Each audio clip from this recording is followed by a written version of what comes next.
Hello, dear viewers. Support me by subscribing to my channel and share my video if you like it. And also, make sure you comment your thoughts. Now let's start the video. Howland read. Howland knelt before the weirwood and prayed to the old gods. The vision he'd gotten had been clear, and he wondered why the gods had decided to speak to him now. As a younger man, he'd traveled to the Isle of Faces and spent some time among the weirwoods that grew there. The feeling of closeness with the old gods was intensified, and Howland could feel the magic on the isle. He had been plagued by visions and strange dreams since he was a child, but they were all too hard to comprehend, and it wasn't until the events had already occurred that their true meaning had become clear. By then, though, it was too late. Had he been given a vision as clear as this one then? Maybe he could have saved her. Maybe things would have turned out different. After the rebellion, his wounds had been severe, and Howland had retreated back to the Greywater Watch. The visions had subsided, although the more he now thought on it, the more sure he was that they really hadn't, and he'd instead ignored them. A few moons ago, though, they had returned, and these he could not ignore. He had failed the mother, he would not fail the son, so he had sent Jagen to see how Jacaerys was doing. He needed to make sure the boy was safe and happy. Jagen, I hear there is a tourney in Lannisport. I would like you to go. A tourney, my lord? Why? There's someone there I wish you to see for me. Someone I want to know more about. Will you do this for me? Of course, my lord. So his friend's son had gone to participate in a tourney, and Howland eagerly awaited his return. He needed to be sure that her boy was safe. It was the least he could do for the woman who had meant so much to him. Howland had been furious with his friend when he told him his plan for Lyanne's son. While it protected his life, he knew it could damage the boy's sense of self. And after meeting his new liege lady, he had known he was right. He had argued with Ned, offered to raise Jacaerys in his home and to give the boy his name if he wanted it, but Ned had refused, and the rift between the two men had barely been breached since. When he heard how the boy had been raised, how he was treated, he had considered stealing the boy away himself, but Jacaerys had talked him out of it, telling him rightly that such a thing could damage the child irreparably. When he had heard that Jacaerys was squiring for Jaime Lannister, he didn't know what to think. But the images of his vision began to make sense. A wolf cub standing in the shadow of a lion, both fiercely growling at something unseen before, as one they attacked. The two then walking away, side by side. Howland had understood the sigils and the significance of them. Of course, but the context was something beyond him, until he had heard the news. So he had accepted that this was a good thing, and the visions had gone away for a time. When they returned, though he couldn't make sense of them at all.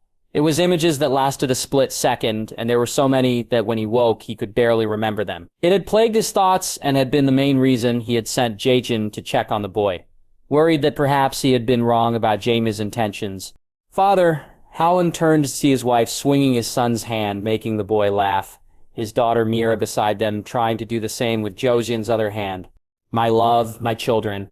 Howland said as he got up from his knees and kissed Jachiana and then each of his children on the forehead. Howland, my love, it's time to eat. Harkin and Carl have arrived, also. Jachiana said, and Howland smiled at her. Very well, come, children. Howland said, and the four of them made their way back to the keep. After dinner, Howland sat with Harkin and Carl in the great hall. The two men were amongst the hardiest of the Cranogwen, fierce fighters with their spears and both excellent bowmen. The two men were the second sons of House Blackmire and Boggs, respectively, and both of them had earned Howland's trust over the years. Harkin, Carl, I have a job for both of you. Howland said softly while the two men sat drinking the warm cider his wife was famous for making. Anything you need, my lord, Carl and me are glad to do it. Ain't that right, Carl? Harkin said quickly while Carl just nodded. I need you to deliver some letters for me, one to Lord Wyman and the other to Benjen Stark at the wall. Howland said, noticing the frown on Carl's face while Harkin kept his expression much more schooled. I know it's a lot to ask, and I wish it could be left to a raven. But I need to know the letters were placed in the hands of both men by people I can trust. Of course, my lord, Harkin replied. Good men, I've arranged travel for you in White Harbor. Lord Manderley is sending some supplies to the Night's Watch, so his men will accompany you to Eastwatch, and then Castle Black, once you're there, hand the letter to Benjen Stark. No one else, do you understand? Aye, we get it, my lord. Very well, once you've given him the letter, you're to wait. Benjen will give you something which you will bring with you and hand to Lord Wyman personally. The Manderley men will be instructed to wait along with you, and once you've received the item from Benjen, you can leave and make your way back to Eastwatch. What is it? We're collecting my lord, Carl asked inquisitively. You'll know when Benjen hands it to you, Howland said, leaving no room for further discussion. When both men nodded in acceptance, Howland reached behind himself and grabbed a small pouch filled with coins and handed them to Harkin. There's no need, my lord, Harkin said, a little put out by the gesture. I know, lads, but accept it anyway. I'll not have you out of pocket on this, Howland said as Harkin and Carl reluctantly accepted the coin. Zorcier.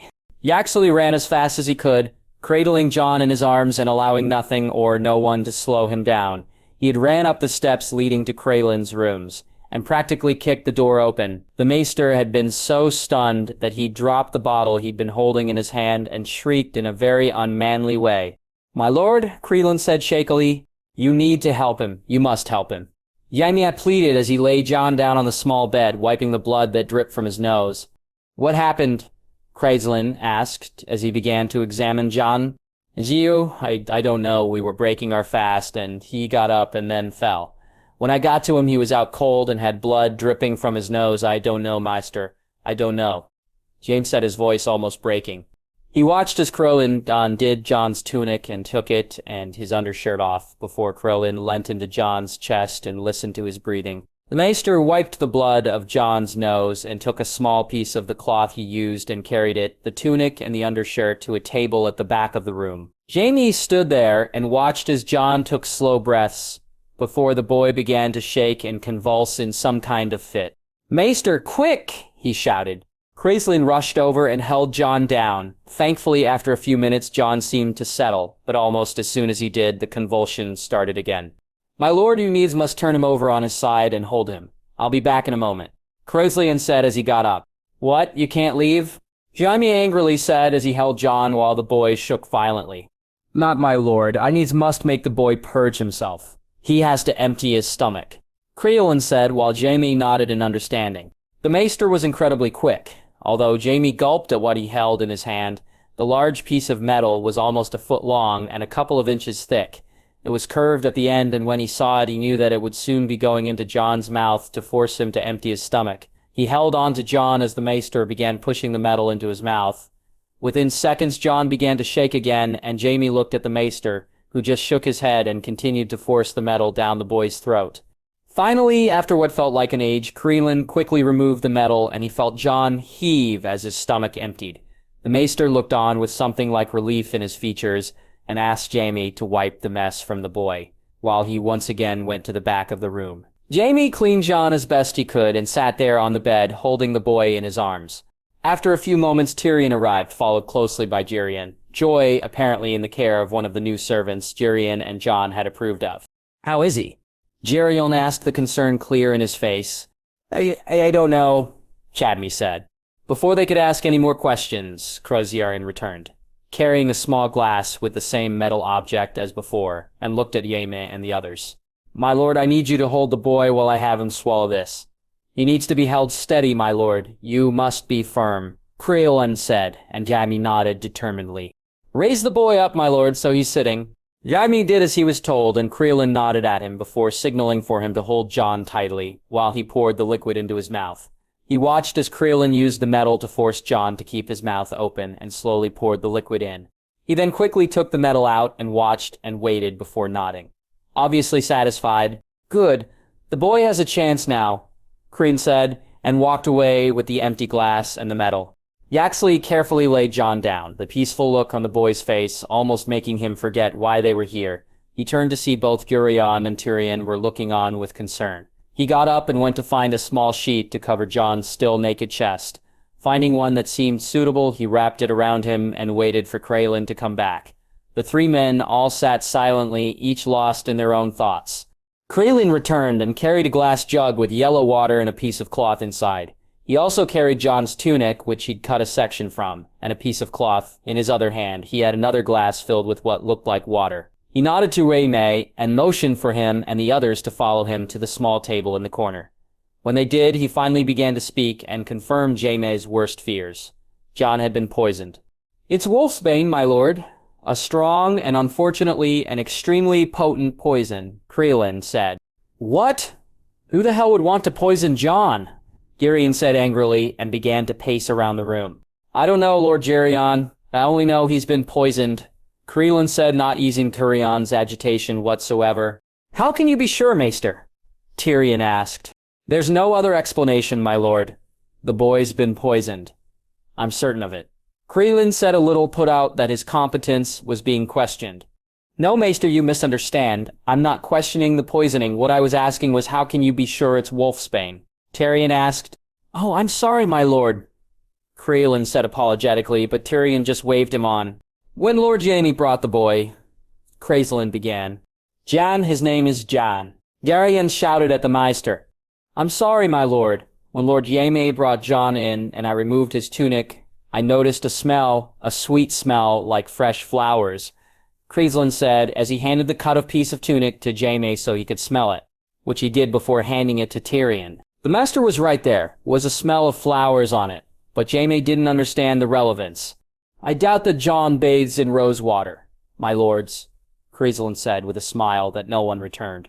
So, given that, and given that Jon had been breaking his fast, I suspected poison, and that it may be wolfsbane, given the smell and the condition of Jon, so I tested it, the test itself being quite easy. Just a simple matter of using the right items and adding a piece of the poison, and the water would turn a yellowish color. Creelan took the piece of tunic from Tyrion and dropped it into the small glass, all of them looking on as the liquid began to turn yellow. So that drink you gave him, that was the antidote, right? Jon will be fine now, won't he? Gerion asked concernedly. It's not that certain, I'm afraid, my lords. We managed to purge the poison, and Jon hasn't expelled the antidote, which are both good things. But I'm worried, my lords, that his age may work against him. We have to prepare for the worst. Creelan replied. Are you saying he may die, master? Tyrion asked worriedly. I'm saying that it's likely he will, my lord. Creelan said before Jaime grabbed him by the chain and forced him against the wall. He won't die, you'll save him. You'll damn well save him, or I'll have your head mounted on the wall. You hear me? James shouted at the stricken maester.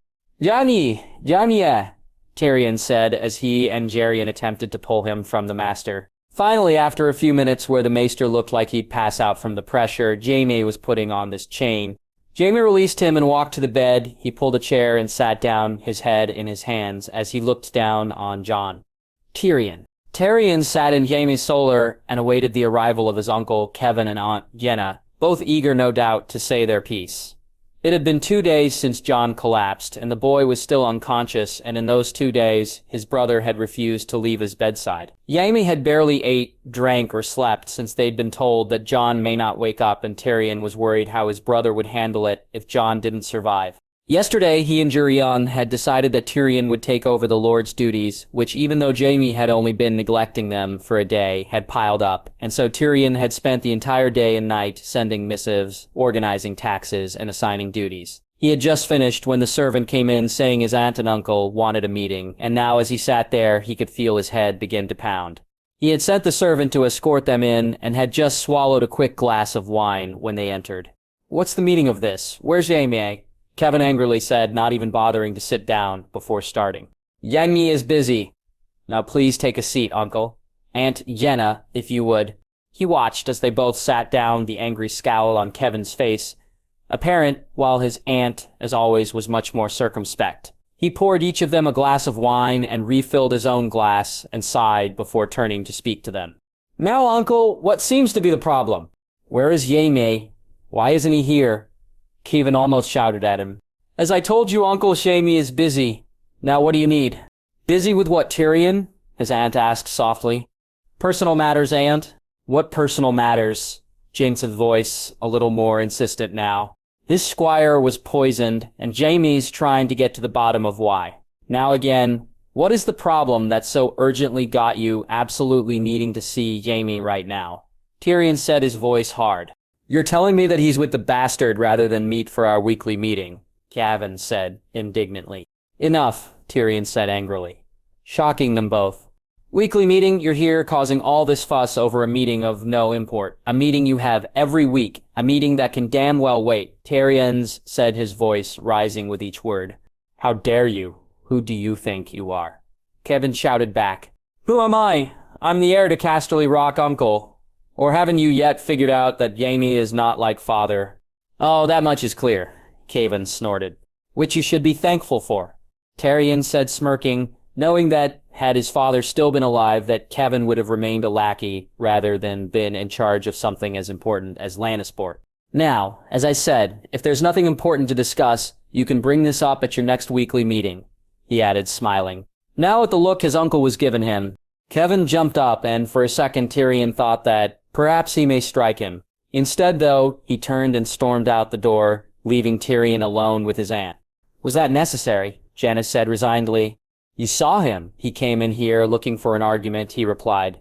Kevin's not handled the loss of our brother well. You know that Tyrion, yet you and Jaime provoke him. Provoke him? How are we provoking him? Tyrion asked, genuinely curious. The bastard. What about Jon? That's what provokes him. How friendly you are with the bastard.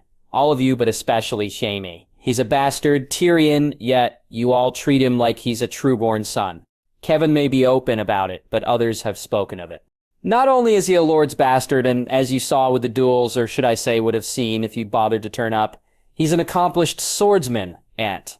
I didn't turn up because you gave a bastard my old room. Jaime said, annoyance clear in her face. Tyrion laughed. He actually almost fell over. He laughed that hard. All of this, all his aunt's pique was over the damn room she had when she was a girl, a room she hadn't spent any time in for years. Jaime had moved from Casterly Rock into Kevin's residence. Not long after Jon arrived, and both he and Tyrion had put it down to them helping each other get over the loss of their brother. When in fact it was the loss of a damn room. My dear sweet aunt, he got that room because it was the only free room available on the family wing. It had nothing to do with it being yours. I swear Jaime wouldn't know who stayed in what room apart from his, mine and Cersei's. But why does he need to stay in the family wing at all, Tyrion? He's a bastard, she asked. Who happens to be the Lord's squire, Aunt? Tyrion said before adding, have you even bothered to speak to the lad, spend any time with him? Of course not. So you haven't seen him with Joy? He spends time with Joy, his aunt said in a surprised tone. Spends time with. Aunt the boy is basically her guardian at this point, he reads to her, takes her out around the castle, spends his free time playing with her. You should see them together. She's like a different girl. Tyrion said with a small smile on his face. So that's why Tyrion likes him so much. Janis smiled back at him. Aye, Aunt, it is. That and the boy himself. There's something about him which makes you like him. I can't explain it, but when he's around, it's just better. He as Jenna nodded. How bad is it, Tyrion? It's bad, Aunt. He may not recover. Then I shall say a prayer to the mother for him, she said as she stood up. You can tell the servants to make up my former quarters. I shall be moving back in the next couple of days. Tyrion watched as his aunt left the room. It was good she would be returning. He had missed his aunt, and with her back here, Kevin would be less of a problem. He finished the wine in his glass and walked out of the room. He was tired, but instead of heading for his room for a quick nap, he walked to the maester's chambers. Tyrion played with his daughter as he'd done for most of the morning, but neither his nor Joy's heart was really into it. Mostly, he had been going through the motions and trying to keep his and Joy's mind off Jon, and unfortunately for both of them, failing miserably. Ever since his collapse, Joy had asked after Jon almost constantly. When he told her that Jon would be down soon, he had felt like the worst liar in the world, and the longer it took for him to awaken, the more Tyrion worried he would not want Jon Papa. Joy said sadly, looking up at him. Jon's sleeping, princess. He'll be here when he wakes up. No seep, no Nini, Joy said, shaking her head. Do you want to come see the horsies, princess? No, Yuan. Let's go see the horsies then. Maybe Jon will be awake. Okay, Papa. Horsies, Jan. He picked his daughter up and brought her to the stables. Luckily, once she was around the horses, she forgot about Jon for a while, and he was happy for the respite, although for himself it wasn't that easy. When he had changed Joy's clothing, after she spilled the cup, he had walked back towards the hall, only to find everyone rushing around, asking what had happened. He had been shocked. He had actually attacked Joy and had rushed to Cravelin's, meeting Tyrion on the way. Seeing the boy laying there, Tyrion had felt more scared than he could ever remember. The boy was always pale, but as he looked at him, he had practically no color in his face whatsoever. When Crizalin had explained he'd been poisoned, Tyrion had been furious. Whoever it was, whoever did this, he'd find them. And when he did, God help them. He'd make them suffer. When it had been explained what poison had been used and that it had most likely been used in a drink, he'd almost keeled over. Joy almost. Jon had stopped her from drinking it. Did he know something was off with the drink, and was that why he wouldn't give her some? He knew when it came to his daughter, Jon was generous with not just his time and affections, but with giving her things she wanted. Nothing that would hurt her, of course, but he'd share things with her, and his daughter knew it, and took advantage of it. But when he'd refused her the cup, it had seemed strange. He'd seen Jon allow her little sips from his cup before, but he had thought nothing of it at the time. Now, though, the more he pictured it in his head, how Jon had been a little off, how his face had been, he couldn't help but think the boy knew there was something not right with the drink and had kept it away from his daughter. In doing so, he had probably saved her life. "Horsey, Papa, horsey pretty," his daughter's voice took him from his thoughts. "Yes, Princess, she is a pretty horsey. Do you want to pet the horsey, Joy?" He watched as Joy smiled while her hand rubbed the horse's neck, and he sighed. He had never brought her out to see the horses before Jon arrived. He'd barely ever brought her out of the castle itself. The boy had changed his and his daughter's life from the moment he'd arrived, and the thought that someone had deliberately hurt him made Jaime angrier than he'd ever been. "Sipi, Papa," Joy said, and he smiled. He hugged the little girl tightly before they made their way back to her room, feeling her breathing slow down.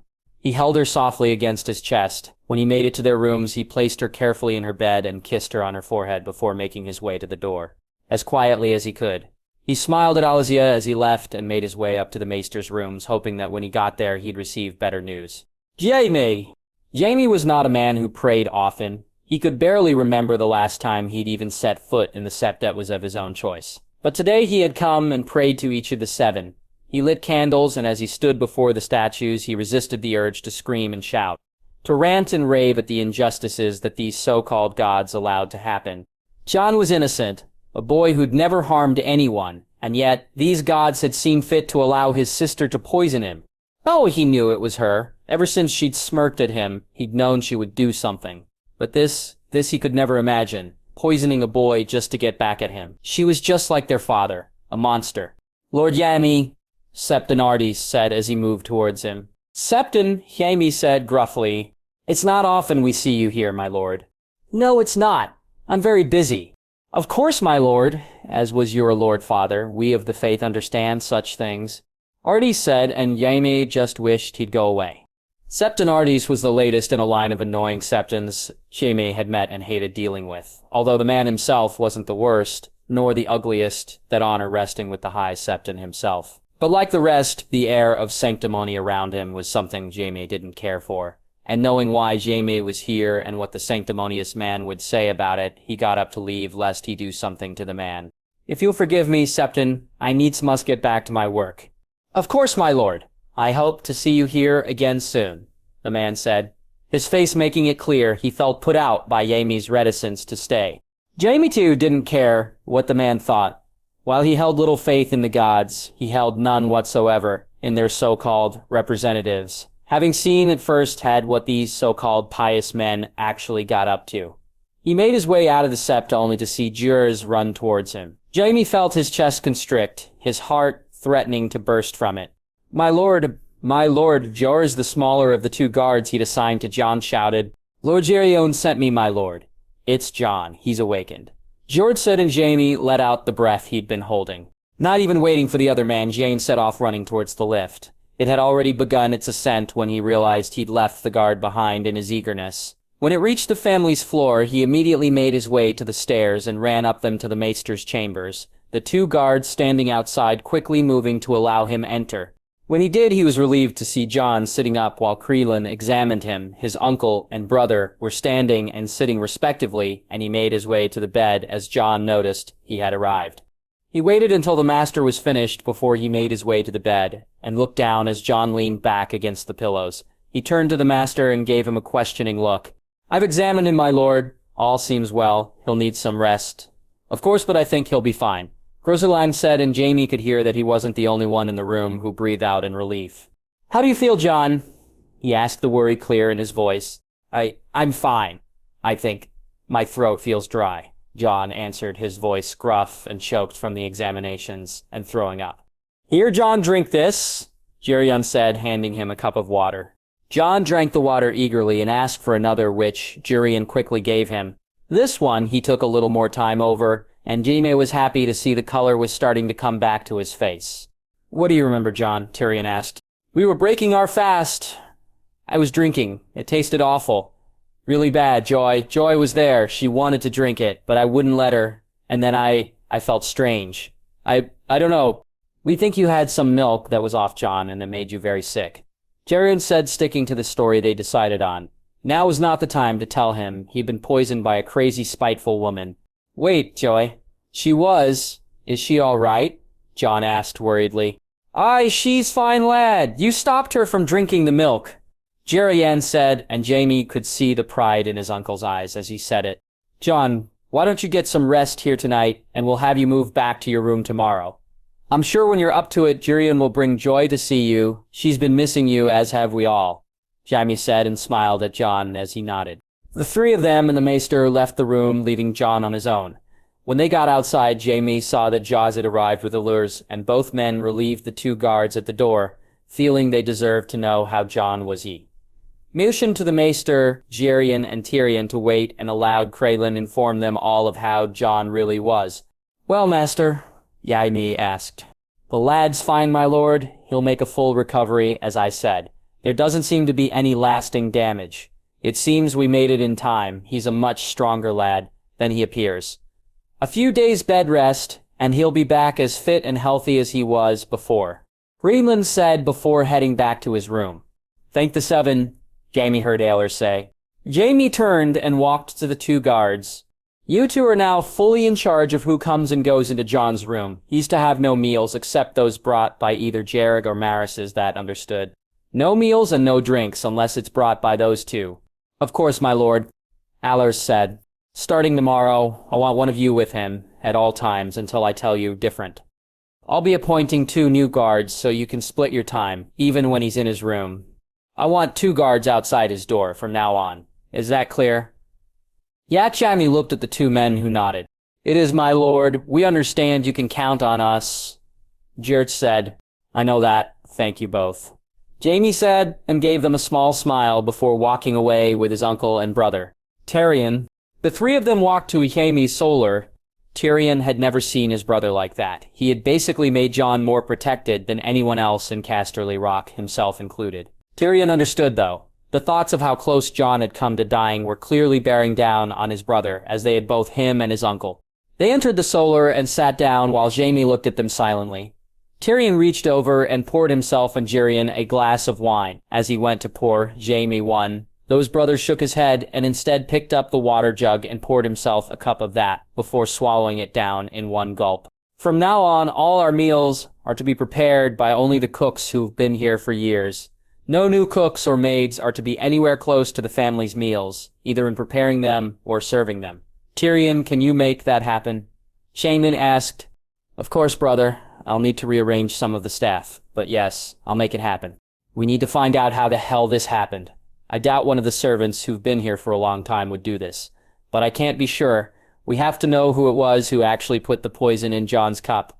Tyrion, you're gonna have to question anyone who had access. I already did, brother. One of the servants has disappeared. Young girl who had only recently started. I've sent guards looking for her, but she's gone. Fine, she was probably the one who actually poisoned Jon, but I need to know we can trust the rest. Tyrion, you know who we can trust. Use them to see if there are any we should be worried about. I will, Tyrion said determinedly. Good, uncle. When Jon's up and about, I need you to go to King's Landing. Jaime said, confusing Tyrion. Why? Jaime asked. I need you to speak to Cersei, to warn her what will happen if she tries this again. Tyrion was stunned. Was he hearing this right? Was Jaime actually saying their sister had poisoned Jon? Why, what possible motive would she have? Cersei, are you sure? He asked. Aye, I'm sure, Tyrion. Did you not think that little performance she gave when she was leaving was strange? Suddenly talking to Jon and being nice, after having tried to get him thrown from the hall and trying to stop the king rewarding him. Suddenly she had no problem with the bastard boy and was wishing Jon well. Does that sound like our sister? No, but that doesn't mean, Tyrion began to say before Jaime cut him off. I know she did it, the way she smirked at me. I knew she was planning something. I just didn't think it was this. But why? Jaime asked. To get back at me for rejecting her, Jaime said before sighing. The night they arrived, she tried to seduce me. Jaime added while Tyrion and Jaime sat there with their mouths open. Tyrion had always known that Cersei and Jaime had been close, but they had never, as far as he knew, had they. When I threw her out of the room, she threatened me. I threatened her back and hoped that it'd be the end of it, but I should have known it wouldn't be that easy. She was always going to try and get back at me. I just never imagined she's used Jon to do so. What do you want me to do? Jaime asked. When you get to King's Landing, I want you to warn her that if she tries something like this again, Robert will find out the truth. Jaime! You can't tell the king his wife tried to seduce you. What if he didn't believe you, or worse, blamed you? Tyrion said. No, the truth about who Joffrey's father is. You can't mean? Tyrion asked. Taka, Jaime said, and Tyrion and Darion gasped. How do you know? Because she made me guard the door while she fucked our uncle. Jaime said, the disgust clear in his voice. Darion broke out laughing, forcing Tyrion and Jaime to look at him. He didn't stop, just continued laughing for a few minutes before finally turning to look at them both. So her son's a bastard. Darion said before laughing again. Yes, and if Robert found out, he would take both their heads, Jaime said. Tyrion shook his head. Was Jaime seriously suggesting that they tell the king and mean war? Sure, his sister was a bitch, but while the boy was a bit off, he was still a child. You don't approve, Jaime said, looking at him. She's our sister and the child's our nephew. You can't Jaime. I'm not and I won't, but this is the only way to keep Jon safe. When she finds out he's alive, Tyrion, she'll try again. And no matter how many guards or how many changes we make, he won't be safe. This way she'll know what happens and it'll stop her. So, it's a warning then. For now, Jaime said, and Tyrion shuddered. Jon was feeling better. They had finally moved him down to his own rooms, and while they weren't allowing him to leave, just being in familiar surroundings made him feel more comfortable. He lay in the bed and thought on what he'd been told. Apparently he drank milk that had gone bad. It seemed strange to Jon that this would lead to him collapsing. But the maester was quite insistent that it would. When he realized the milk had made him sick, he immediately worried about Joy. While he had stopped her from drinking the milk, she had spilled it, and some of it may have landed on her hands or face. He was told, though, that she was fine, and he felt an enormous sense of relief. He would never forgive himself if she got hurt because of him. The boredom of laying in his bed and doing nothing was incredibly annoying. He felt fine now and just wanted to get back to his routine, to train and take lessons, to spend time with Joy and serve Jaime, but instead he was stuck here and would be for the next few days. Luckily, Tyrion had come by and left some books for him to read. He was in the middle of reading Maester Lormus's tome on strategies and tactics for cavalry when Jerion arrived carrying Joy. Yo, the little girl said, practically jumping from Jerion's arms. Joy, missed you, Jon said as Jerion gave up the struggle and placed the girl on the bed beside him. Miss Orion, Joy squealed as she gave him a hug. Jon just held the little girl and smiled while Jerion tried not laugh. He watched as Jerion pulled a chair closer to the bed, and as he did so, Jon made Joy comfortable, the little girl leaning against the pillow beside him. Yenturyan, Joy said excitedly and grabbed his hand. How about a story instead? Jerion said as he shook his head. No pawpaw, Yenshur, horses yayin. Joy looked at him, her eyes wide and pleading, and despite being confined to his rooms, Jon would have gotten up and left with the little girl. But Jerion glared at him, making it clear that was not going to happen. Jon resignedly pointed to the small book by the side of the bed.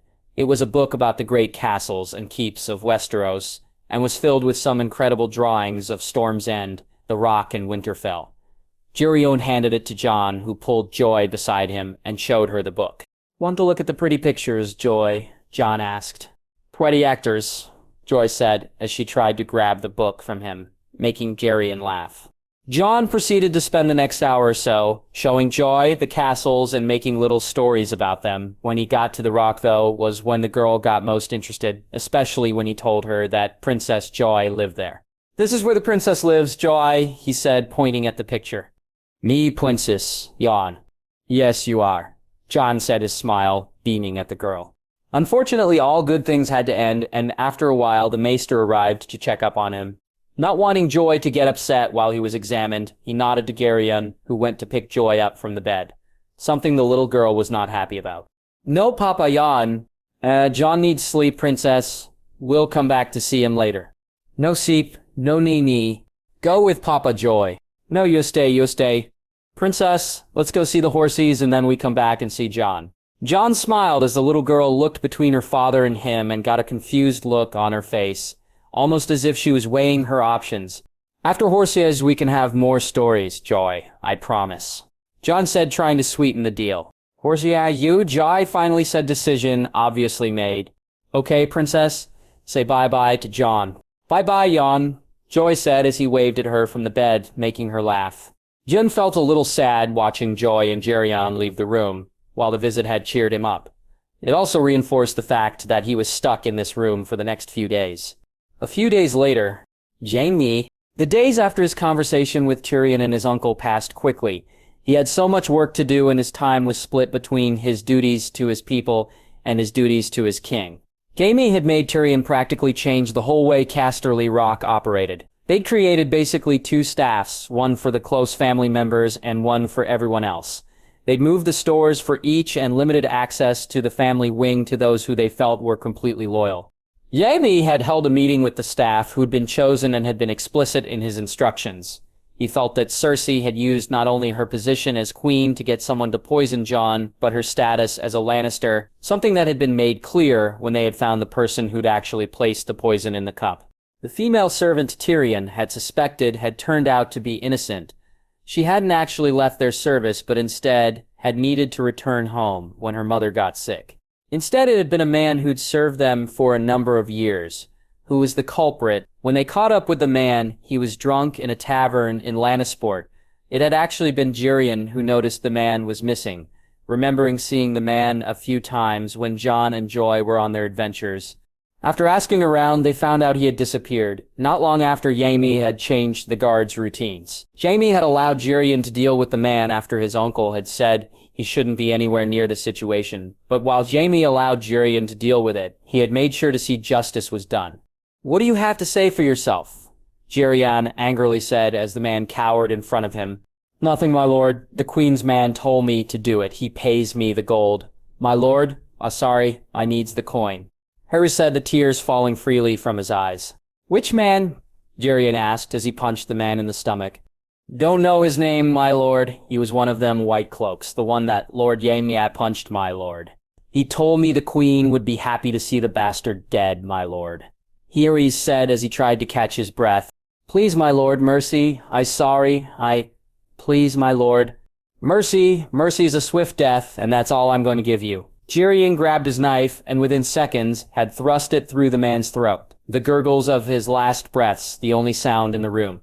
Jaime hadn't shed a tear for the man or felt the slightest bit of sympathy for him. He had almost killed his king, could have killed his cousin, all for a pouch of gold. If the man had struggled for coin and needed it for a valid reason, then perhaps Jaime may think differently. But he was drinking and whoring with the money. He had almost killed Jon so he could get drunk and whore. It made Jaime furious. His uncle's fury was even worse, though. Jaime hadn't been surprised like Tyrion was. His uncle may seem like an easygoing man, but he had a steeliness about him, an inferno that he kept inside, and God's help anyone who was in his way should that inferno be released. Geryon had taken to Jon like a son, and they had tried to kill him. They had almost succeeded. They had also put his daughter in danger, and his uncle would not allow that to go unpunished. As he made his way to his uncle's rooms to bid him his farewells, Jaime could think of no man better to send a message to his sister. Geryon would deliver it far better than even he could, and his sister would do well to heed not only his warning, but Geryon's own warning as well. Tyrion stood beside Jon as they waited to say their farewells to Geryon, and the men who'd be making the trip with him. The ship was ready, and he watched as Jon showed Joy the birds that landed near the docks. Look, Joy birdies. Birdies yown, weedy birdies. Tyrion just smiled at the two of them. It was so good to see them back to normal given what had nearly happened. Finally, it was time, and Geryon made his way over. Jon let go of Joyzen so she could run and give her father a hug. Hello, princess, Geryon said as he knelt down to greet her. Papa, the little girl said excitedly as she hugged her father tightly. Jon walked over and took a knee beside them before Joy noticed him and hugged him too. The fact she'd only done so a little earlier, having no bearing on the child whatsoever. Tyrion was sorely tempted to go over so he could have a hug also, but in the end managed to restrain himself. Thankfully, though, Geryon decided to walk to him. Is everything set, Uncle? Aye, all set, Tyrion. I should be gone for a couple of moons or so. I trust you'll manage without me. His uncle said with a smirk, "You whelmed me, uncle. How would I ever manage without you?"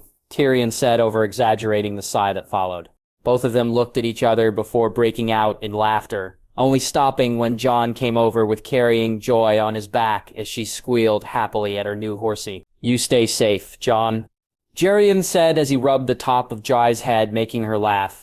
"I will carry on. I'll make sure this one is kept well entertained as well," Jon said as he bounced, making Joy laugh loudly.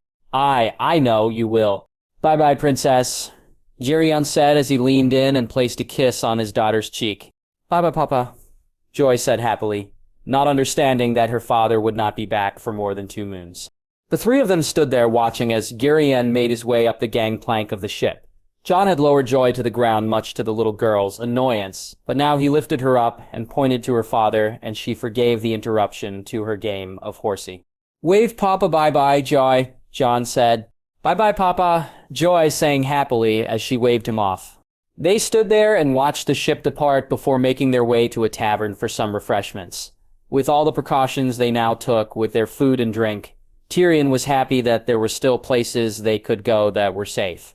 This tavern was such a place. The owner and the serving staff were all people Tyrion could trust implicitly, considering he bought the place and filled it with his own workers. He and Jon both missed the tavern they used to go to, but needs must, and until Tyrion returned they could take no chances. The rest of the day passed quickly, and before long they were back at the Rock.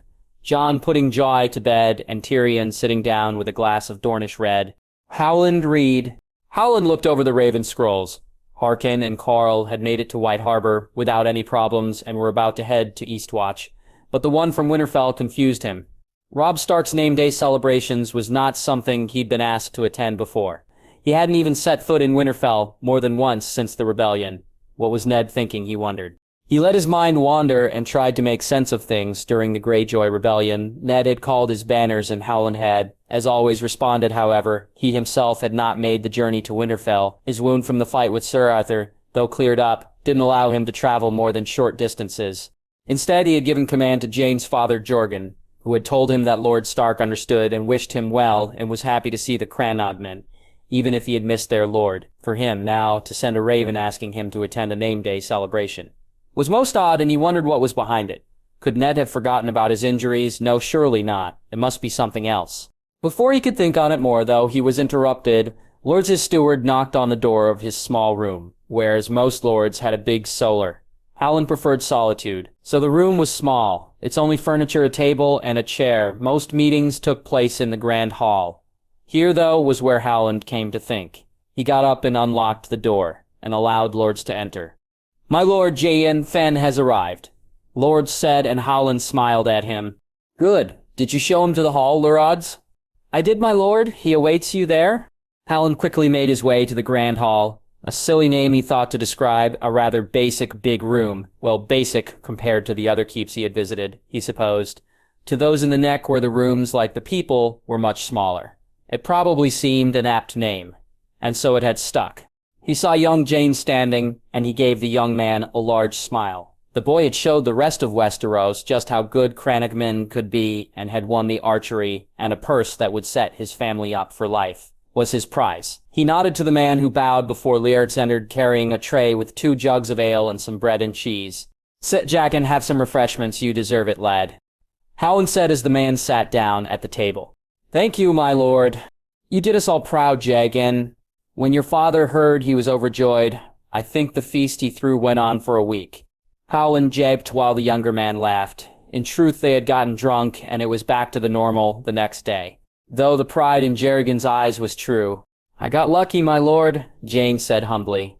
"Nonsense, lad. You won because you were the best, and let no one say otherwise," Howland said, patting him on his back. The two sat there for a few moments, drinking the ale and taking small bites from the bread and cheese. "So did you see the lad?" Howland asked. "I did, my lord. And he's a good lad, my lord. Seems very happy, and the Lannisters are treating him well." "Very well. He holds himself differently than I expected him to, though." "How do you mean, Jajan?" "Well, my lord, I'd heard he was a shy lad. Quiet-like. Aye, that he was from what I'd been told. Well, he's not like that, my lord. He's confident. He bought the lads a drink when he arrived. Spoke to Sir Wallace like an equal. I even heard he called him out during some meeting or other. Called him out? Howland asked, confused. Aye, my lord. Apparently they were discussing some trade between the Lannisters and the Manderleys, and Sir Wylis wasn't keen. When suddenly young Snow pointed some things out to him, after that the deal was done, was what I heard. Jagan said, Anything else, Jagan? Aye, my lord. There was a squire's duel as part of the tourney. A squire's duel? Howland asked confusedly. I'd never heard of it either, my lord, but it was the last event. Squires and pages of 12 name days and under took part in a series of duels. What's this got to do with Jon Snow? Howland asked. The lad won it, my lord. He did what? The shock clear in Howland's voice. He won it, my lord, beat them all. The last fight in the final, I'd never seen the likes of it. The lad won so quickly. The crowd was stunned, my lord. Howland couldn't stop the smile on his face, no matter how hard he tried. Lyanna's boy was proving to be the best of both his parents, his mother's fierceness and his father's skill with a sword. But what made him even happier than that was the boy seemed to be coming out of his shell. He was growing, and for Howland that was even more important. He had wanted the boy to have the chance to grow into the man he should, if Ned had allowed it. Then it would have happened at Greywater Watch, but it was not to be. But now with Jaime Lannister, of all people, it seemed that it was happening, and Howland was incredibly happy because of it. Once his men got back to White Harbor, the lad would be getting something very soon that would ensure he grew stronger still. Ayuzirna. Jenna had moved back to the Rock 2 moons ago, and things had quickly developed from there. She had taken Tyrion's advice and began to watch the bastard more closely, and found, just like they had, that there was more to him than just being the bastard son of a lord. Jon Snow had something about him, a presence Tyrion had called it, and the more she observed the boy, the more she saw it. At first she saw it in his interactions with her niece. She had never seen the little girl as happy as she did when she saw her with Jon Snow. He paid her attention, played with her, took her on walks as Tyrion had told her, but it was more than that. There was genuine affection there, and it surprised her. Even after Tyrion had told her he spent time with her niece, a part of her assumed it was to curry favor. Nothing could be further from the truth, it seemed. The boy genuinely liked to spend time with Joy, and it warmed her heart to see it, so much so that she began to reevaluate her opinion on her own 2 younger boys spending time with the boy, although she still had, as of yet, allowed it. With Jurian away on some business or other, she had heard the boy had asked if he could forgo some of his lessons so he could spend more time with the girl, and to her surprise, Jaime had agreed. What was even more surprising, though, was that while the boy didn't attend his lessons directly with the maester or one of the many tutors Jaime had hired during this time, he still managed to fit in the lessons themselves, asking instead for some sort of written questions to ponder while on his own. She had assumed that perhaps he was using Jurian's absence as an excuse to dodge his lessons, as was a boy's wont. But that was not the case here, apparently. Aunt Jaina, how are you this fine morn? Jaime said, taking her from her thoughts. I was just thinking about your squire, Jaina said, and looked at him with a raised eyebrow. Jon, what about him? I may have been a little premature about the boy, she said, surprising her nephew. He's a good lad, aunt. You should give him a chance. Jaime said, Perhaps you're right, nephew. I take it he's with Joy again, she said, smiling.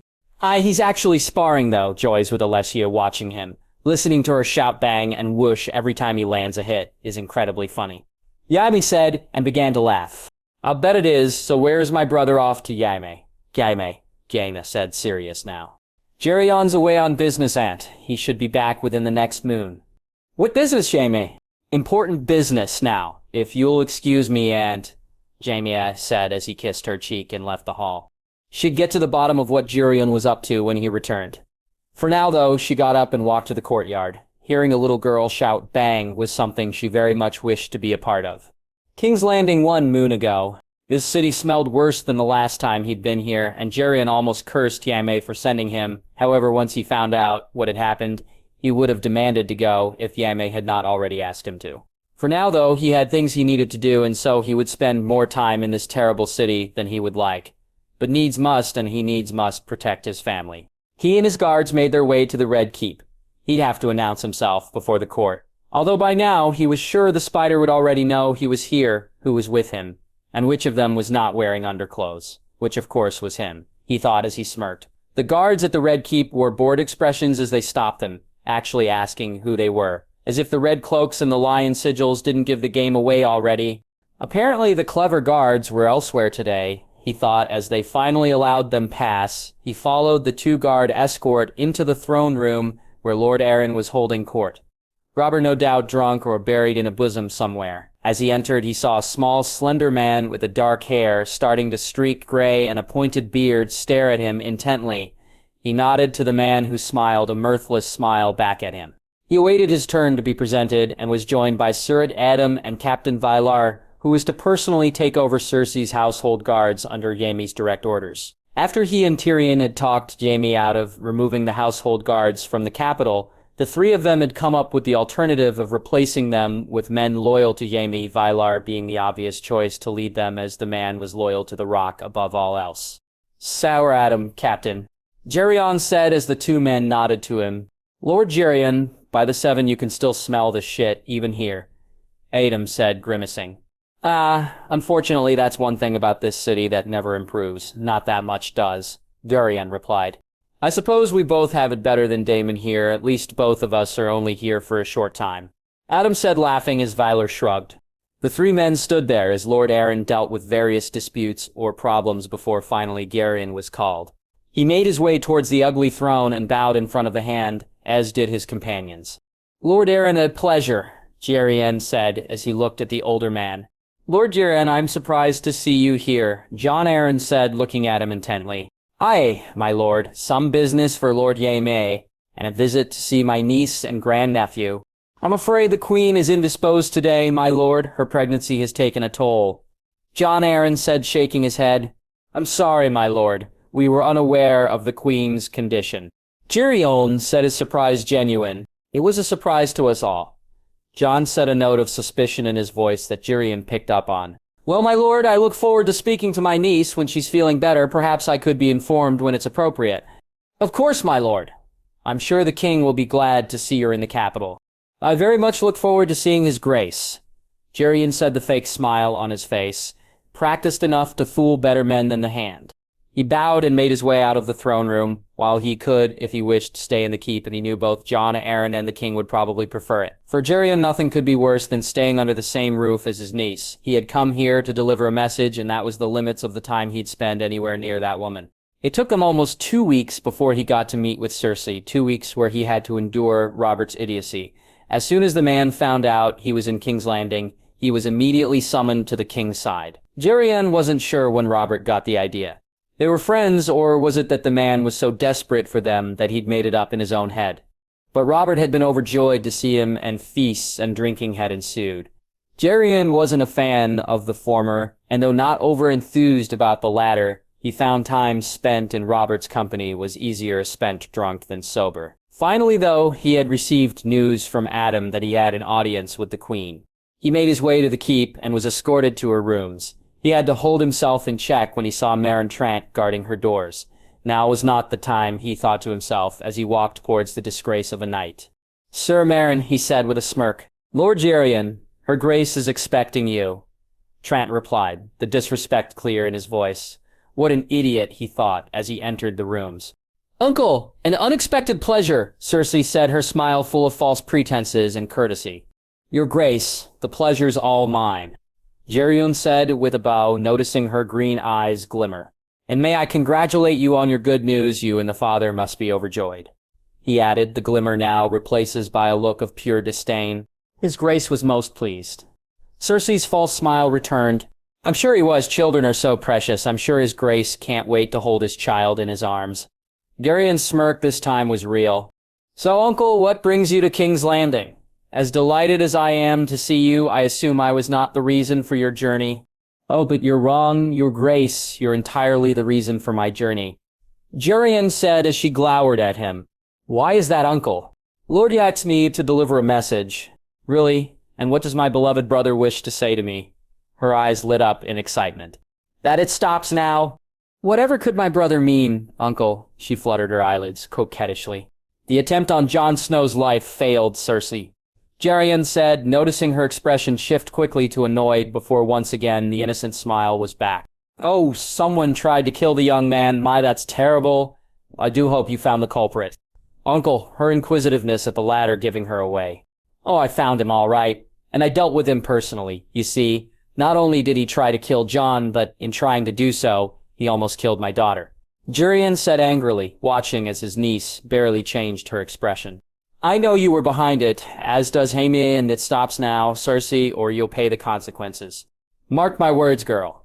How dare you? I am your queen. I should have your head for speaking to me this way. You forget yourself, Cersei. You think a crown protects you. You could have killed my child.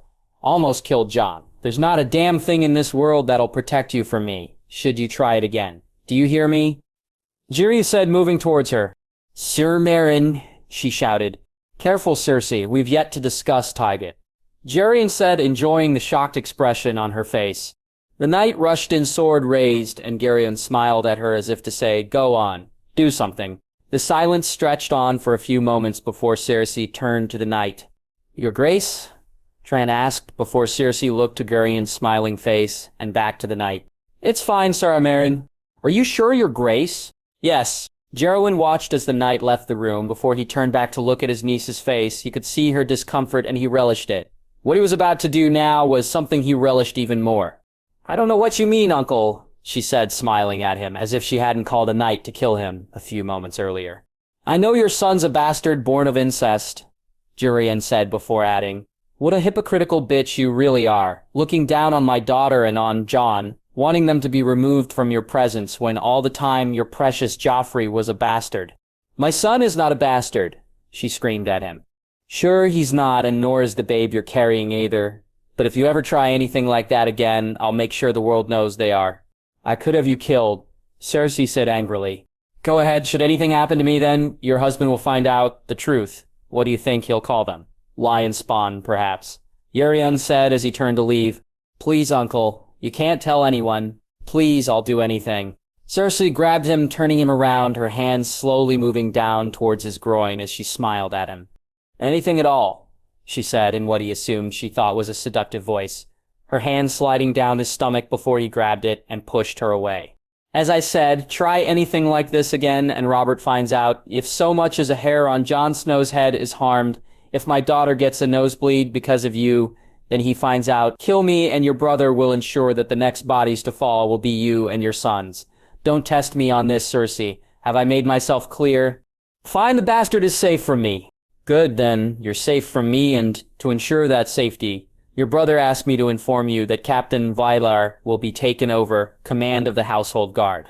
He could hear the sound of glasses breaking as he left the rooms, and as he looked at Trent, he smirked. A nice meal with some fine wine would go down well, he thought, as he began to whistle.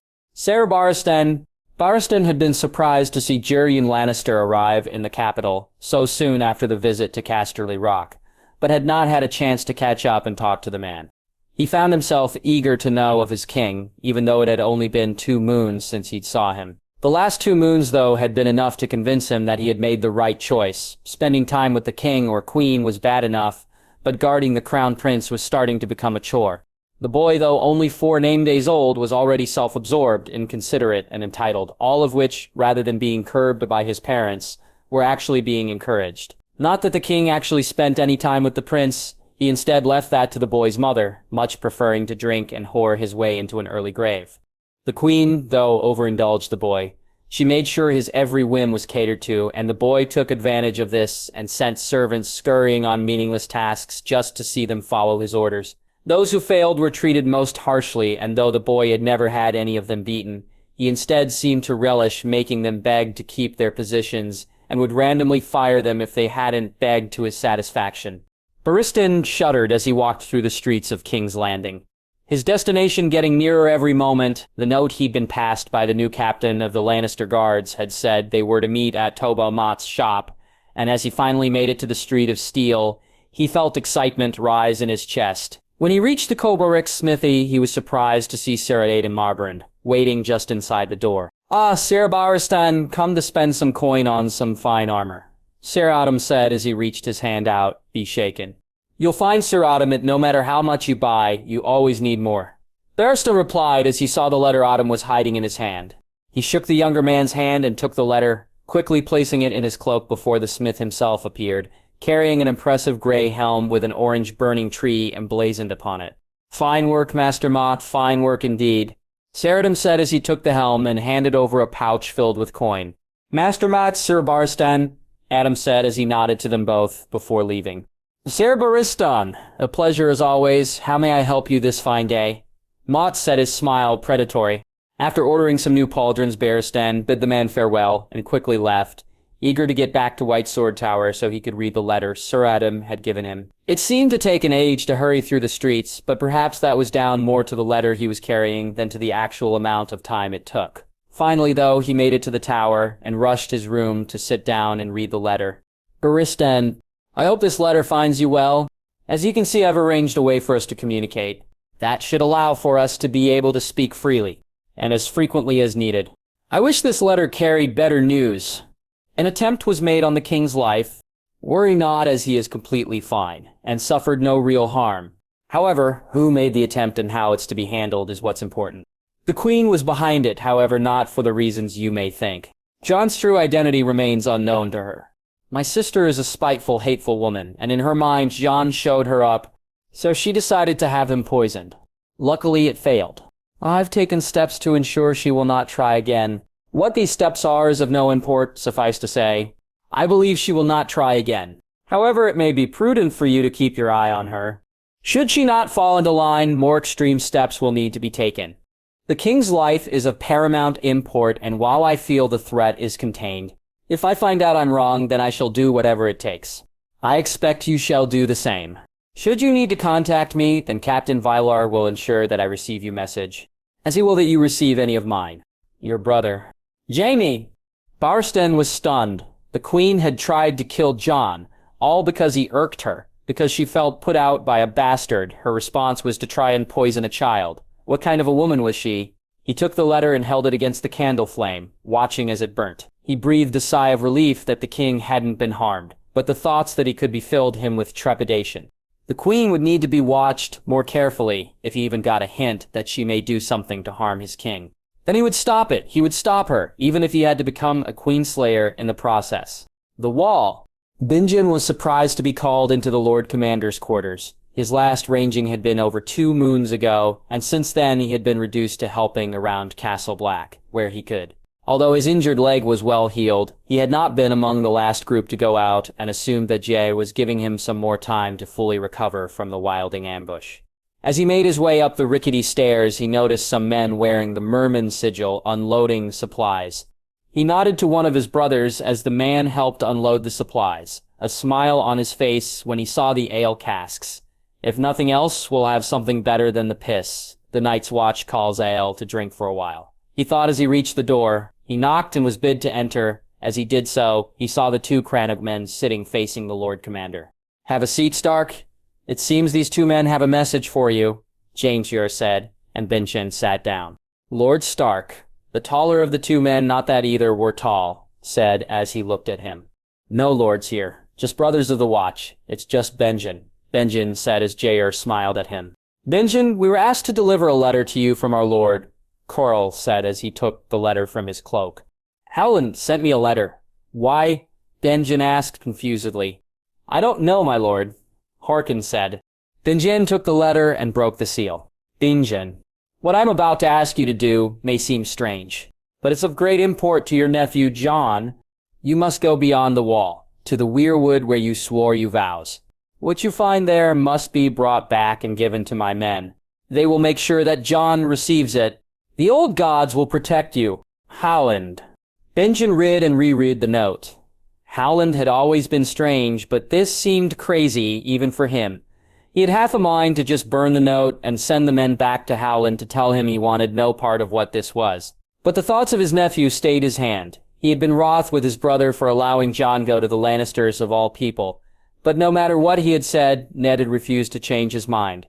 Benjen had stormed from Winterfell the next day and had in his haste to leave forgotten to even say goodbye to his nephew, something which shamed him to this day. He had even offered to switch with Yorn for a time, hoping that perhaps he could visit the West to see Jon while at the same time help recruit for the Night's Watch, but he had been refused.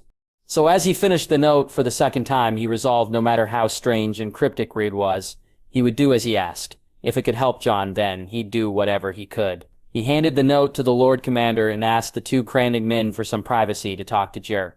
When they left, he turned to see what the old bear's reaction would be. "Jon, he's your brother's bastard, isn't he?" Jatcher asked. "Aye, he's squiring for Jaime Lannister. The Kingslayer," Jar said, shocked. I don't know what it's about," but Ned allowed it. "You really think there's something beyond the wall that can help him?" "I don't know, Lord Commander, but Howland's different. He knows things. It can't hurt to see if there's truth in what he says." "Very well, you have my permission then, but you'll be on your own. I won't spare any brothers for a boy who's not part of the Watch." Benjen nodded and stood up before he left the room to prepare. The ride itself would only take a few hours, but you never knew if the weather would turn or what you may face. It took Benjen almost an hour to get ready. As he rode out, he wondered what it was that he'd find. The weirwood itself was magnificent, even more impressive than the one in Winterfell's Godswood. When he reached it, he could see nothing, though. There was nothing at the base of it, nothing around it. He checked again and again, and was about to give up when he heard the sound of twigs breaking. He quickly turned around to find himself face to face with the largest wolf he'd ever seen. No, not a wolf, a dire wolf. He drew his sword, but he knew it was pointless. The wolf was too big. He moved back, trying to get around the tree. As he did so, he noticed the wolf was carrying something in its jaws. He tried to look, but as he backed away, he fell hard on the ice. His sword falling from his hand and sliding away from him, he tried to back up, but he was too late. The wolf was there, and he closed his eyes and prepared for his fate. Something fell onto his chest. Something that was moving. He opened his eyes and looked up to see the large wolf was staring at him, its eyes white as the snow. When he looked to his chest, he saw a wolf pup crawling to his face, its white fur a stark contrast to the black of Benjen's clothing. The large gray wolf looked at him one last time before turning and moving away, leaving Benjen alone with the small wolf pup. He looked down at its face and noticed its red eyes seemed to be staring straight into his soul. King's Landing 1 week ago. He watched as the man strolled through the street. He had watched him for the past week when he had found out what the man was looking for. He had been disgusted when he found that people were willing to provide him with it. He had been repulsed and angry. As he watched him now, he only felt a sense of purpose. He followed him down the side streets and quickly cut through the alleyway to get in front of him. He had picked the perfect place for what needed to be done, and as he rushed towards it, he readied himself. It took a few more moments for the man to arrive, and as he did so, he began to stumble towards him. Acting as if he was just another drunk, he bumped into the man. "Watch where you're going, you fool," the man snapped at him. "They're so sorry, he said, his voice garbled. "You will be if you don't watch it," the man said, grabbing him by the hood he wore. As the hood fell down and realization dawned on the man's face, he struck, his forehead catching the man and breaking his nose. He raised his knee and caught the man in his groin, before he quickly smashed his elbow into the side of his jaw, feeling the bone crack as he did so. When the man fell to his knees, he reached into his cloak and pulled the knife. What was to come would not be pretty. "Why?" Trant said, his words barely intelligible. "For my daughter, for Jon," Jarian replied. The knife was quick, and his hands were steady as he stabbed the man in the chest. A number of times. Then he pulled it out, he wiped it on his cloak, and before walking behind Trant and holding him by the hair, he could hear the gurgles and the pathetic whines of the man, and he had enough. Taking the knife, he quickly ran it across Trant's throat, and as he let go of his hair, he keeled forward. Jirian looked down at the corpse of the man who had tried to kill Jon, the man who could have killed Joy, and he smiled before he spat on him. As he turned and began to walk away, he began to sing softly. "And who are you?" the proud lord said, "that I must bow so low? Only a cat of a different coat. That's all the truth I know." The horse was magnificent, Jon thought as he looked at it. Its coloring was a black, so dark that he was certain it would be impossible for anyone to see the horse when night fell. Jon had been sparring when he received the news that the king's gift had arrived for him.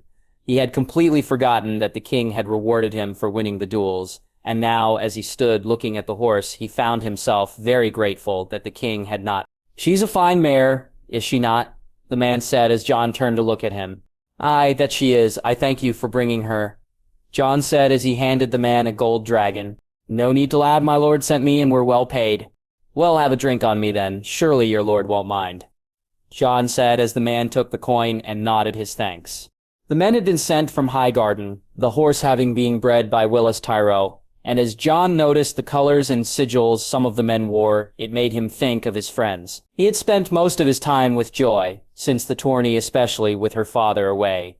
But since Jerian's return, and despite the increase in his lessons, he had found himself missing the times he'd spent with Marguerite and her brothers. As the men left, though, Jon put these thoughts to one side and began to pay more attention to the horse in front of him. He could feel an instant connection with the courser. She was young, perhaps only a couple of name days old, and she felt inexperienced, but Jon could sense her eagerness for a rider, and he too was eager to put her through her paces. Unfortunately, however, that would not be today, as he instead was to accompany Joy to her first lessons with her tutor. He led the horse away to the stables. He intended to ride her tomorrow, no matter what, and he needed to have a new saddle and reins made for her specifically. He had the coin after all. As he walked, he could feel a tingling in the back of his mind, almost like a presence trying to make itself known. It had been something he had felt on occasion, but this felt different somehow, more intense. He looked to the mare, and she looked to be staring intently at him before she turned her head, and the feeling dissipated. "Now that's a fine-looking animal," Harlow, the stable master, said as he walked over to Jon. "Aye, she is," Jon replied, his hand stroking the mare's head gently. "Does she have a name, lad?" Jon thought for a second and looked at the mare again. Names flew through his mind so quickly that he barely had the chance to even register them, before finally a word kept repeating itself over and over. "Winter. Her name is Winter," Jon said, and the mare neighed in response. After the horse was settled, Jon made his way to Joy's room to take her to her first lesson. It was just simple stuff, more to give the girl something to do than to actually teach her anything. But Jon knew she'd be nervous, so he'd volunteered to sit with her the first time. "Yinsen," Joy said excitedly as he entered her room. "Hello, Joy. Ready for your lessons?" Jon said as the little girl looked at him confusedly. "No, Sassons Yansher. Lessons first, then we'll go on adventure. We'll go see the birdies. You want to see the birdies, Joy?" "Birdies. Wee birdies," Joy said with a beaming smile, and Jon couldn't help but join her. He walked over and held her hand as the two walked a short distance to the room, put aside for her tutor. Jerian had been back almost a moon now, and the news of Tran's death had yet to make it to the Rock. Not that he really cared. Killing the man had been incredibly satisfying. Truth be told, he deserved it, but if the news hadn't reached them by now, then it meant that Jerian wasn't suspected. He had planned it out well, though, so he really shouldn't be surprised that he wasn't. Since he came back, he'd found his sister had moved back in and taken over, which brought a smile to his face. Jerian really was a mother hen, and he'd missed her while she'd stayed with Kevin. Kevin was another matter, and it was he that Jerian was on his way to speak to. He understood his grief, although his own was much more muted. Kevin had always been closest with Tywin, while he and Tyget had continually butted heads with their older brother. Kevin had instead completely went along with all his schemes and plans. As he reached the Lannister offices, he braced himself and walked in. This distance between them would be resolved today, one way or another. "Lord Jared, allow me to show you to Lord Kevin," the young man said as he entered the building. "Very well," he replied, following the man. Kevin's office made Jerian smirk. It was an almost faithful copy of how Tywin's Solar had been before Jaime had changed it. Whether it was a nod of respect to their older brother, or Kevin was simply trying to portray the strength Tywin had. Jerian wasn't sure, but he found it funny all the same. His nephew Lancel stood by Kevin's shoulder, and Jerian couldn't help but shake his head. The boy was no Jon, that was for sure. He watched as Lancel poured him some wine before he took his seat and got ready to begin. "I think we should do this alone," Jerian said. "Why, our lord insists on having his page present. Why should I not have mine?" Kevin said smugly, "Because, brother, I care not for such things.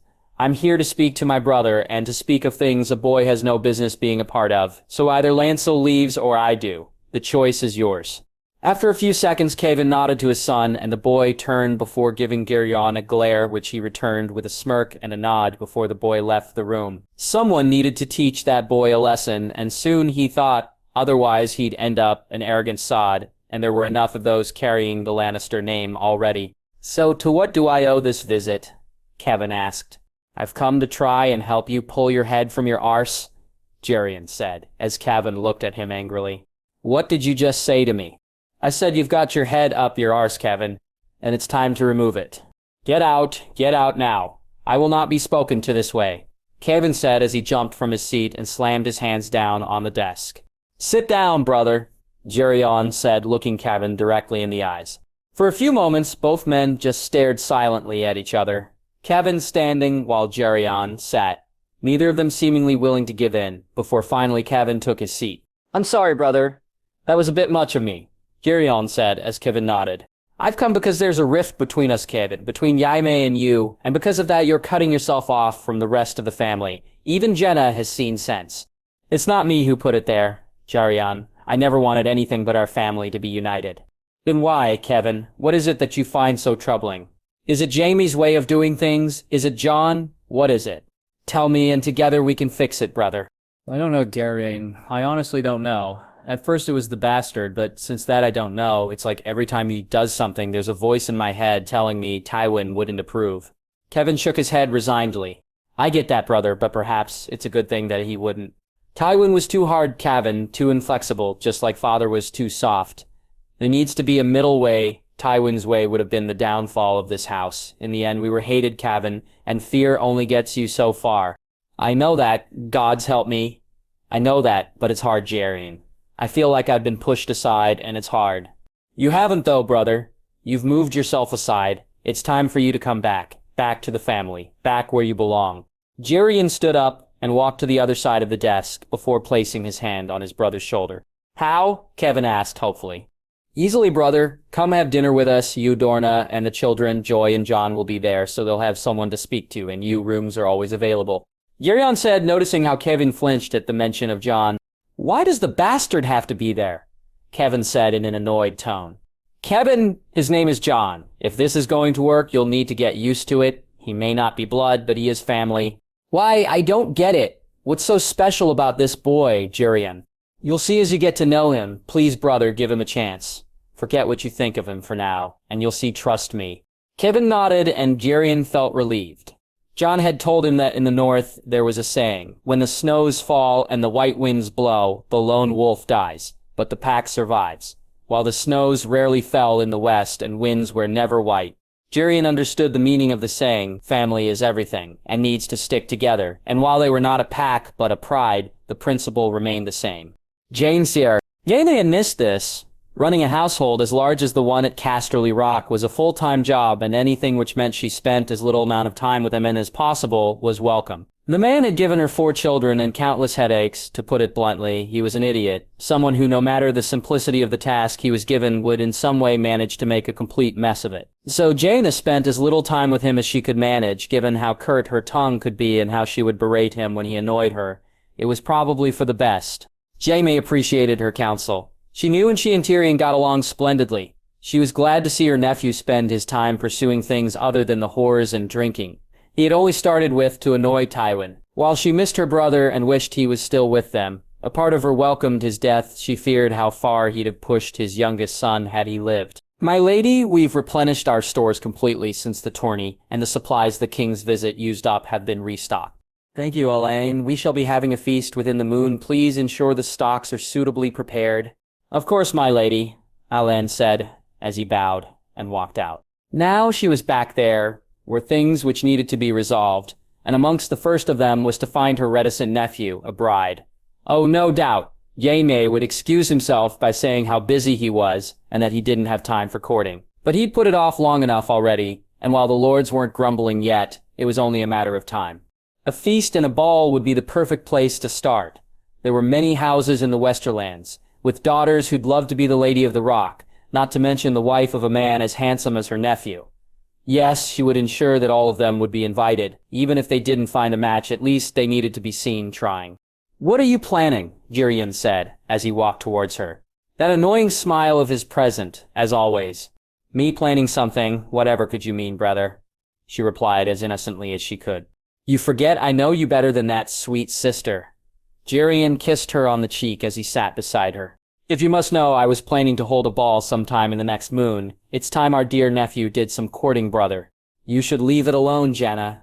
He's not ready to settle down yet. He won't appreciate you trying to marry him off. Geryon said, his voice more serious now. He needs must be seen to be at least trying, Geryon. The lords will talk otherwise. Very well, on your head be it. So where have you been, brother? Visiting our dear brother and trying to remove the stick up his arse. Jerion said, and she couldn't help but laugh loudly. Any luck? I think so. I've convinced him to come to dinner anyway, him and the family, so feel up to a large family dinner. Does it have to be our family? James said dryly as they both began to laugh. The two sat there laughing. She missed this Jerion, while occasionally being incredibly annoying, always brought out her inner child, no matter how hard a day it had been or how much was on her mind. He never failed to make her laugh like a little girl. Tyrion! Tyrion stood beside Jon and the Jaime as they looked at the contraption the builders had made. The windwheel was impressive on its own, but the accompanying pumps and trays were unlike anything he'd seen before. The system was simple. Just as water pushing against a wheel created power to grind wheat into flour, a windwheel would operate on the same system, except with wind. This would, when used in reverse, force the water to be pumped out rather than in. The trays would operate like large buckets, and the water would be carried and spilled back into the nearby small lake. But would it work? That was the question that Tyrion needed answered, and why he'd only had a smaller version of the apparatus made up. The ones they'd need for Castamere would be almost 4 times the size. As they stood looking out into the rocky cove, the construction had finished, and they were ready to begin. Should we start, me lord? Adwards the chief carpenter asked. Go ahead, Jaime replied. Well, here goes nothing, Tyrion said, getting a small smile from Jon while Jaime looked on intently. The windwheel began to spin and the trays began to move. Into the sea they went, and a few moments later they returned. The pulleys and levers carrying the extra weight with ease. Tyrion watched on in awe as the tray flipped and emptied before continuing on to refill itself and repeat the same journey again and again.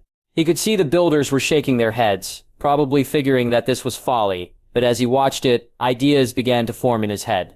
This would be an incredible boon. Not only would it work in Castamere, but the windwheel itself offered up so much potential. He looked at Jon and smiled. How the boy had come up with it was beyond him. He'd taken a look in the book Jaime said he'd found it in, and while there were plans for water wheels, this was not even close to that. How had he made that leap?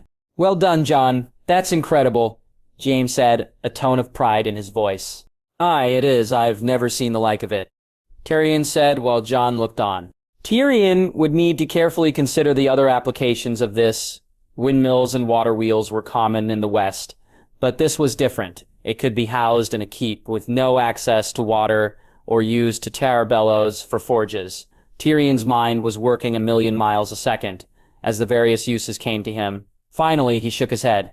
They'd need to design the larger ones for Castamere and be prepared for what they'd find once they removed the water. He shivered at the thoughts of all those bodies. As they made it to the castle, they were surprised to see some of Lord Manderley's men had arrived. The green merman sigil being worn openly. They had received their first shipment from the north a moon ago, and it was too early for their second, so Tyrion wondered what had brought the men here so soon. He didn't need to wait too long for the answer, as 2 of the men made their way over, accompanied by Jon's guard, Allers. My lords, these men say they have a gift for Jon, Allers said. For me? Jon replied confusedly. Aye, my lord, Lord Wyman asked us to deliver it to you personally, the Manderley man said, holding out a white ball of fluff. Tyrion watched as Jon took it in his hands, only to be surprised when it revealed itself to be a dog of some sort. Is that a dog? He asked. No, my lord, it's a direwolf. It can't be. No one's seen one south of the wall, Tyrion said, shaking his head. Aye, that's true, my lord. I'm not sure where he came from. Only heard it's from the lad's uncle at the wall. Bingen sent you, Jon said to the man before smiling as the little wolf licked his face happily. Aye, my lord, some Cronogman delivered it, and we was asked to bring it to you. I has a letter here from you, uncle, the man said as he handed Jon a letter. Is that thing safe? Jaime said, looking on concernedly. I believe so, my lord. We've had it with us for almost 1.5 moons, and it's been as good as gold, doesn't even make a sound. Thank you so much for bringing him here for your troubles, Jon said, smiling at the men while holding out some gold dragons. Thanks, my lord, but there's no need for payment. Lord Wyman asked us to deliver the wolf, and that we did, the man said, walking away without taking the money. Tyrion and Jaime just stared at Jon and the wolf pup. They looked so right together, like this was meant to be, and Tyrion couldn't help but smile. The boy now had the living, breathing sigil of his house, and if anyone was in doubt, he was a northerner. They surely wouldn't be ever again. Jon lay on the bed with a large smile on his face. The last few days had been some of the very best of his life. He'd rode his new horse at great speed in the fields outside Casterly Rock. He had never felt such a connection with an animal before as he did with Winter. It was as if the mare knew exactly what he wanted, when to quicken up, when to slow down. At one point they'd been riding so fast that Jon had almost slipped off, almost as if she could sense he was falling. Winter slowed, allowing him to correct his positioning. But as close as he felt with her, it was nothing compared to how he felt when he held Ghost in his hands for the first time, or every time he spent with the wolf since. He lay there with the wolf sleeping on his chest, and felt more complete, more whole than he ever felt before. It was like he had found a part of himself that he never even knew was missing. When the Manderly man had handed him the wolf, he felt an immediate connection. When he looked into those red eyes, it was like looking into a mirror. The recognition, the intense feeling of being known was like peering into his very soul. The wolf felt it too. Ever since he held him, Ghost wouldn't let him out of his sight, silently following in his footsteps. He looked to the letter his uncle had sent him. Reading it had made him cry as he found he missed his family so much. He still wrote and received letters from Robb and his father. Even received one which was basically a scrawl from Arryn, which had made him smile. But they were different than they had been, more detached, more removed, almost like strangers inquiring about another stranger's well-being. The ones from his father were especially cold. While his father had never been the most open person, Jon knew he loved him. But as the letters started to become lesser, they seemed more like courtesy than genuine interest. The questions seemed like a checklist to Jon. How are you? Do you need anything? Have you got enough? All basic questions, not how do you feel, or we miss you. Nothing like that. Which is why his uncle's letter had such an effect on him. He reached over to read it again. My dearest nephew, I hope you are well and being treated fairly. I miss you, Jon, miss seeing your face when I would come to visit. I miss talking to you and seeing you smile. I hope you can forgive me for not saying goodbye. I was upset at my brother and it cost me the chance to say farewell. I hope you like your new friend. He can protect where I can't. If you get the chance, send a thank you to Lord Reed. It was he who told me where to find him. Wherever you are, Jon, you carry the North with you. You are a Stark, no matter your name. You are my nephew, and I love you dearly. Your uncle, Dingjin. Jon felt the tears begin to fall, and moved the letter back to the table, so he could wipe his eyes only to find Ghost wide awake and looking at him. The wolf licked his face and did so again, causing him to laugh. Stop it, you little furball, he said, laughing. The wolf cocked his head to the side, and just carried on licking his face, within seconds.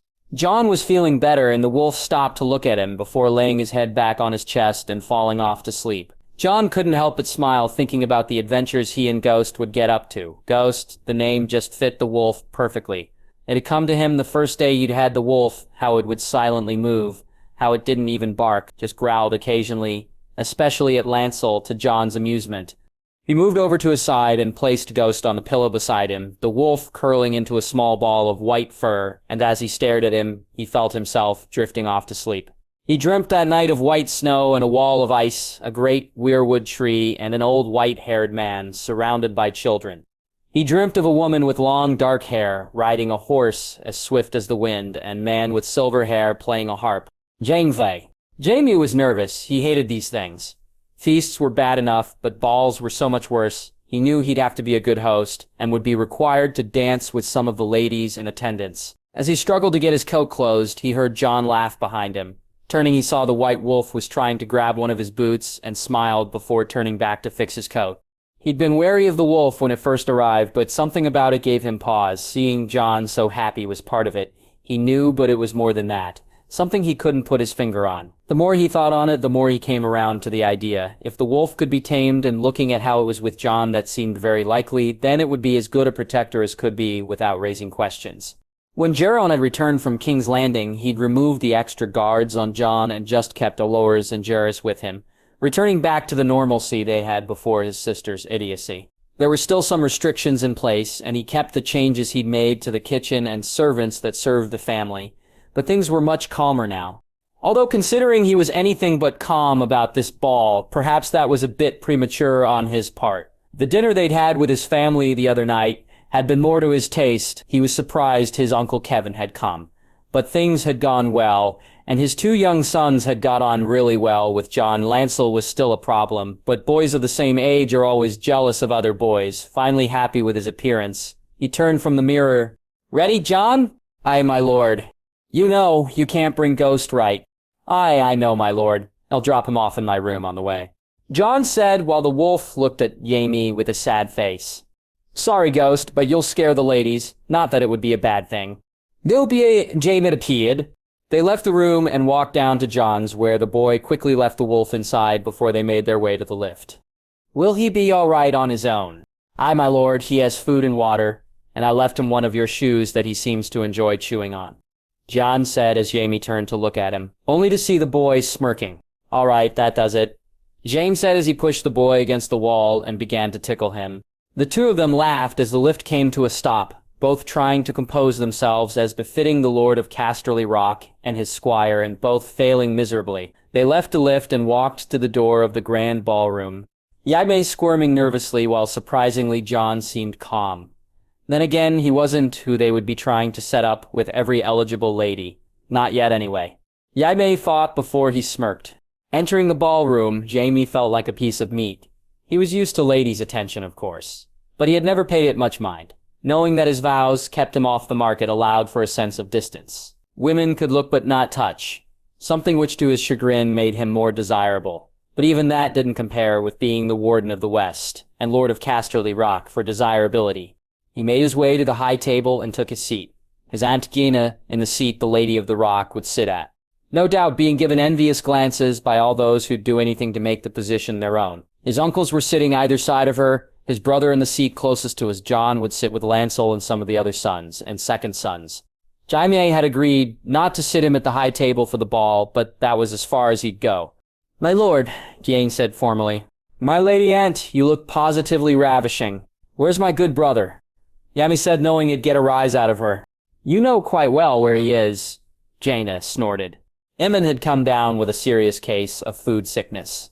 No matter how many times he or Jerian had inferred it, his aunt had continuously said she had not been the one who gave him the dish, and that it was his own damn stupid fault, but still, they knew it irked her so. They kept pretending that she had. So which ladies have you set your heart on, aunt? Anye said resignedly. Lady Axanan, Lady Axanet, Lady Sybil. Isn't Lady Sybil married, aunt? Jaime said. Not Westerling Lady Sybil Banefort, Lifford, Banefort, and Farman. Not the largest of houses, are they, aunt? I doubt father would approve. Jaime said haughtily. Your father would have approved of anyone you married, as long as it would have brought him an heir. Aye, but he'd have set his sights higher, don't you think? He would. What makes you think I haven't also? Jaime said, smirking at him. Jaime gulped. He had hoped this would be the end of it, but apparently not. This was only the beginning. His aunt would no doubt be sending invitations and requests to some of the more eligible ladies of the realm soon. He looked down and saw the three ladies in question were all looking eagerly towards the high table, no doubt getting ready for the dancing to begin. Lady Sybil was a pretty girl, dark black hair and blue eyes, although she was far too young for Jaime at only 10 and 7 name days. Lady Yainsa was a redhead with green eyes and was tall and coltish and more age-appropriate, Jaime felt, but still younger than him at 1 and 20. While Lady Axlian was a beautiful blonde with green eyes who reminded Jaime way too much of his sister for him to be interested. Eventually, the time for the dancing came, and Jaime reluctantly made his way and asked the First Lady to dance. Trying not to show favoritism and really not wanting to do this anyway, he asked Lady Sybil as she was the one nearest to him. The lady unsurprisingly graciously accepted, and she and Jaime made their way to the middle of the room. The dance itself was pleasant enough, and he found Sybil to be quite charming, but she had no effect on him whatsoever. He returned to his chair and sat the next few dances out, before once again getting up and asking one of the ladies to dance. This time it was Lady Jackson, and Jaime couldn't wait for the dance to end. The woman never stopped talking, and Jaime could feel his head hurt after one dance, let alone the thoughts of speaking to her for any period of time. This time he didn't return to his seat, and instead walked to where Lady Axlin was sitting. He knew it was not the done thing, but he wanted to get this over with as quickly as possible. My lady, would you do me the honor of the next dance? He said, and smiled at the blonde girl. It would be my pleasure, Lord Yak. Alician replied. The two made their way to the floor and began to dance. Unlike Sybil or Jaina, he found, he really enjoyed Axline's company. She was witty and smart, and not above calling him out for leaving her to last. I had hoped you would ask me to dance, Lord Yaxley. I'm glad I did, my lady. Really? I assumed by leaving me to last you were just being polite, Alicent said, a suggestive smirk on her face. No, my lady, I'm just not used to asking beautiful women to dance. This is all so new to me, I wasn't sure how to approach it. Jaime replied honestly. Well, in that case, I'm glad you approached me last then. She giggled. Why is that, my lady? Jaime asked confusedly. Because, my lord, the first 2 dances must have been so awkward, of course, she said, and they both laughed. The 2 danced another 2 dances, before Jaime finally brought her back to her seat. The other 2 ladies were giving both of them death stares, obviously feeling Alicent was now leading whatever race they thought they were in. Thank you for the dance, my lord. I hope we shall have the opportunity to do so again, Losian said with a genuine smile. I hope so too, my lady, Jaime said before taking her hand and placing a kiss upon it. He made his way back to his seat where he ignored Jerian and Tyrion's smirking faces. His aunt looked happy as he sat down beside her. So, Lady Alicent, then, is it? She said, smugly. She's a fine lady. Jaime replied truthfully. That she is nephew, his aunt said, and he could see the wheels turning in her head. He wished he could tell her the truth and hoped she wouldn't spend her time trying to push him and Lady Alicent together. She was a fine lady, and in other circumstances, who knows what could happen, but it could never be. Marriage was off the table for him. He was what he always had been, a Kingsguard. Winterfell. Women. Wyman had looked forward to this trip ever since Wybus had returned from the tourney. He had been surprised when his son brought back news of a deal with the Lannisters of all people, and that it was Jon Snow who had pretty much sealed it. When he had looked over the proposals, he'd been stunned. This would be an incredible boon for his family, and in turn, the North itself. The more he'd heard of Jon Snow, the more surprised and delighted he had been. The young man had always been so sullen and kept to the background when lords visited Winterfell. On his last visit, he had insisted the boy join them at the high table, and the smile and gratefulness on the lad's face had convinced him he'd done the right thing. The picture that Wallace painted of him, however, was completely different, no longer sullen or content to sit in the background. The boy was showing signs of something he had thought. When he spoke to the boy, one day that boy would grow into a great man, and it seemed, from what Wallace had witnessed that day, was growing ever closer. Wallace said the boy was polite, but outspoken when he needed to be, and that the Lannisters treated him far better than his own family had. When the proposal of the deal had been brought to his son, he had been cautious and quite hostile to it. Something Waymon himself was when Varys brought it to him. However, when Varys explained what young Jon Snow had said, he too felt a sense of shame. The boy had rightly pointed out the benefits of the deal, and then had proceeded to remind Varys of their own history. He smiled, now as he thought of it. There was a level of cunning in the boy he had not foreseen, and it reinforced his view that the boy, when grown, would be formidable. We'll be arriving at Winterfell within the hour, my lord, Ortos, his son's squire, said as he rode towards Wyman's sleigh. Good, have my son come see me, will you, Ortos? Waymon replied. As he watched the young man ride away, his thoughts again turned to the other young man who had been on his mind. He had thought, after hearing the details of the Lannister deal, and Jon Snow's part in it, that would be the end of the shocks he'd be receiving regarding Ned's son. But when Wylis told him about the duels, he had been stunned into silence. He never heard of such a thing before. A squire's duel was just not something anyone else had thought of, and yet now he couldn't imagine why it hadn't been done before.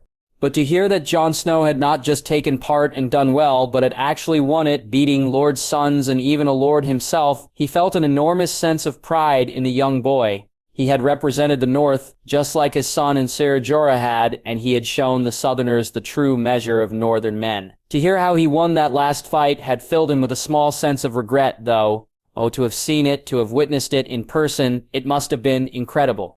He had thought that would be all he heard about the boy for a while, and then the strangest thing happened. He received a raven from Howland Reed, asking if some of his men could join the supply run to the wall. He had agreed, not seeing the harm, but was even more surprised when the men arrived carrying a letter and a request from Howland. A few moons ago, Wyvern sat in his solar as the 2 Cranedmen entered. They had asked for a private meeting to deliver a letter from their lord, and he had granted it to them. His son Wendell sat beside him, and they handed him the letter, which he began to read. Weenman, my friend, I need you help. When my men return from the wall, they'll be bringing something with them, something important for Jon Snow. I ask your help in delivering it to him in Casterly Rock. It's very important to us all that he receives this. Your friend, Howland. To say he was intrigued would be an understatement, and he had accepted and looked forward to see just what it was that was so important to both Howland and Jon Snow. While others in the north and south looked down on the Cranoman and Howland, Wyman was not one of them. He had learned firsthand just how good a friend Howland was, and if the man said this was important, then he would ensure it would be done. After a few weeks, the Crannogmen returned, and what they were carrying was unbelievable to Wyman. He, like all the men of the north, had heard of direwolves, but to see one south of the wall was incredible. And though he himself followed the seven, he couldn't help but notice the wolf's coloring. This was a gift from the old gods, white fur and red eyes. The wolf was the color of the weirwoods themselves. Unfortunately, they had arrived after the first shipment to Lannisport had taken place, the next not due for another moon, however. Waymon had no intention to wait so long. He organized a party to take the wolf to Seaguard and to take one of his ships from there to Lannisport. If the old gods wanted Jon Snow to have a dire wolf, then he would see it delivered with haste. As he thought back to the little wolf pup, he smiled. To think that Jon Snow, while in the heart of the West, would be walking around with a living, breathing representation of his house's sigil was something he'd love to see. He pondered on whether or not he should make a visit to see the young man himself. Perhaps he would. After all, it was thanks to him that they were making so much coin. "You wish to see me, father?" Wylis's voice shook him from his thoughts. "Aye, son. I was just thinking on how we'll handle Jon Snow while at Winterfell." "It's fine, father. I understand. I'll not mention him in front of the trout," Wylis said, laughing.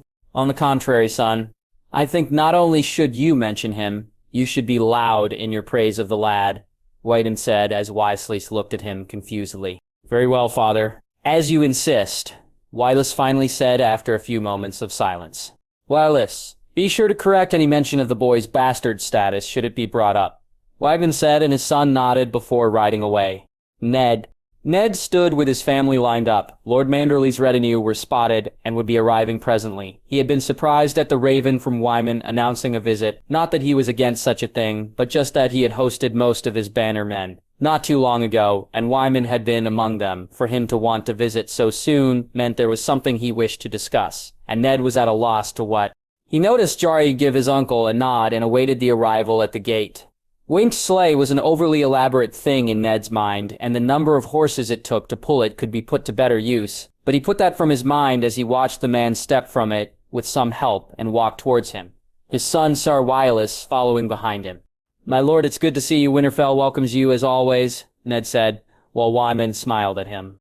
"Lord Stark, it is my pleasure to be here," Wyman said with a bow. "Lady Stark, as beautiful as always," he said while kissing his wife's hand. "Lord Robb, you look more and more like a true northerner every day." Ned watched as his heir smiled at the man. Sir Wylis made the same greetings his father had, and Ned couldn't wait until it was over, and they were inside. He hated this part of things, the formality that even here in the north had to be kept up. Finally, they were finished with the formalities and made their way inside. Sansa had smiled brightly at the mermaid brooch Wyman had given her, thanking him profusely for the gift. He had noticed the sour looks both Wyman and Wylis had given Theon and resolved to keep the young man from them as much as possible, while his father deserved their scorn.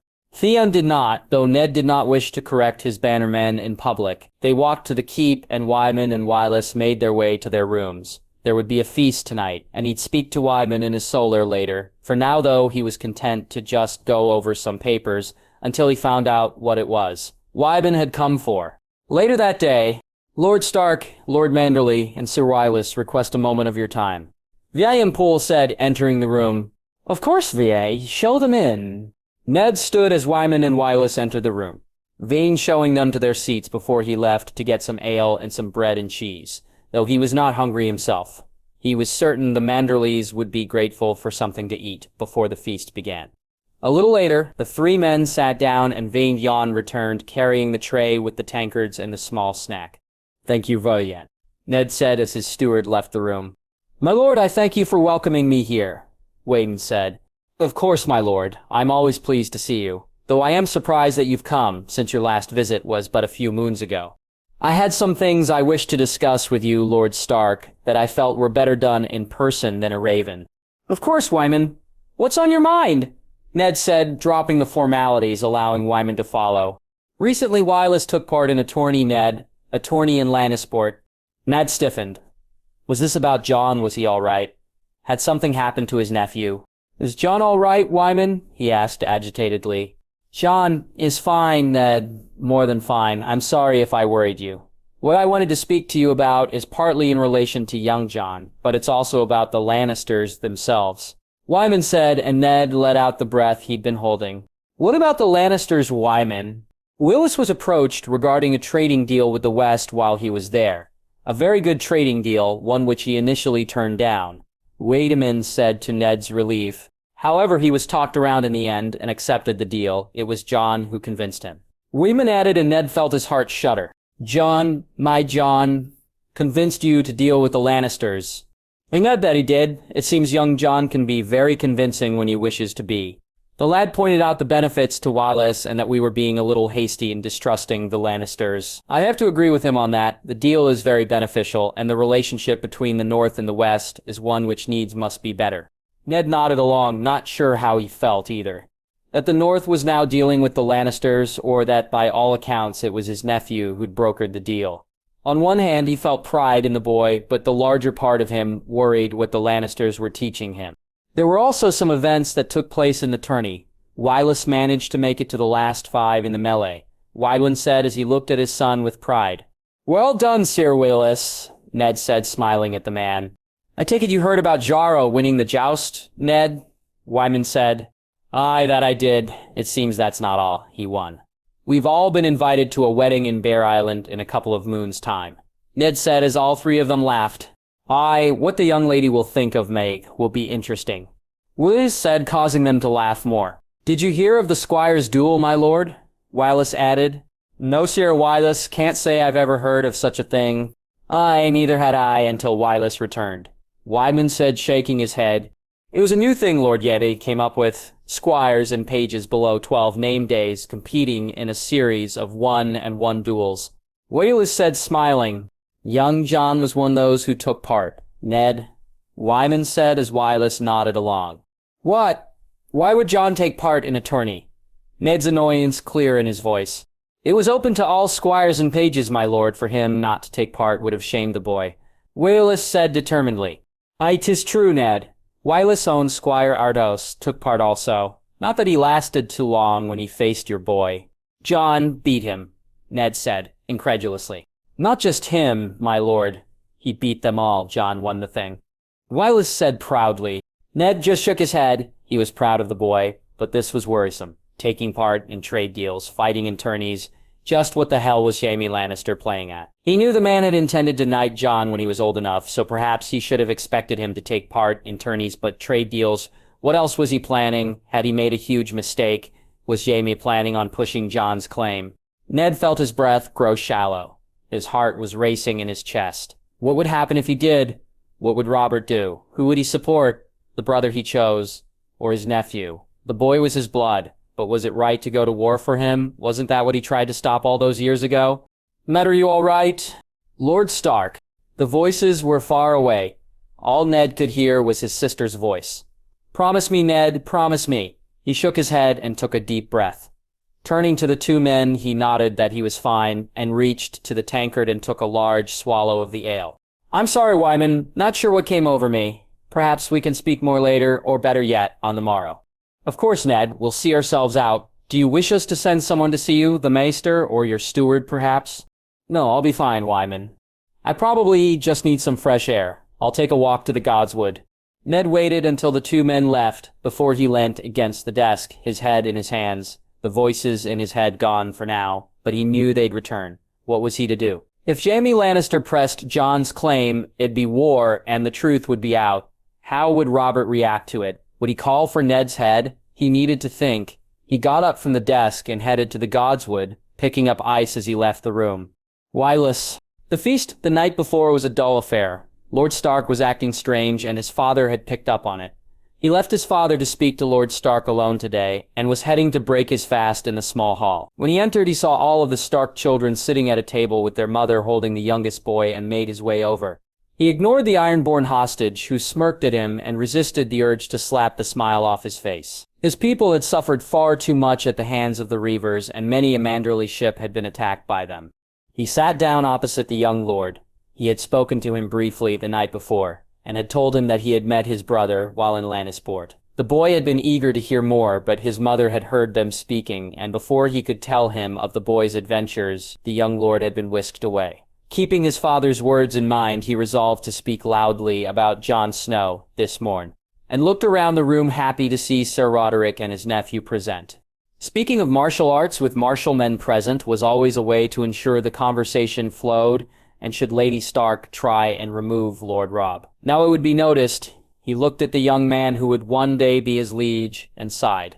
The boy was all Tully where his brother was pure Stark, right down to now having the living, breathing representation of them with him. Far off in the west, "Sir Rillus, you met my brother, did you not?" Robb asked.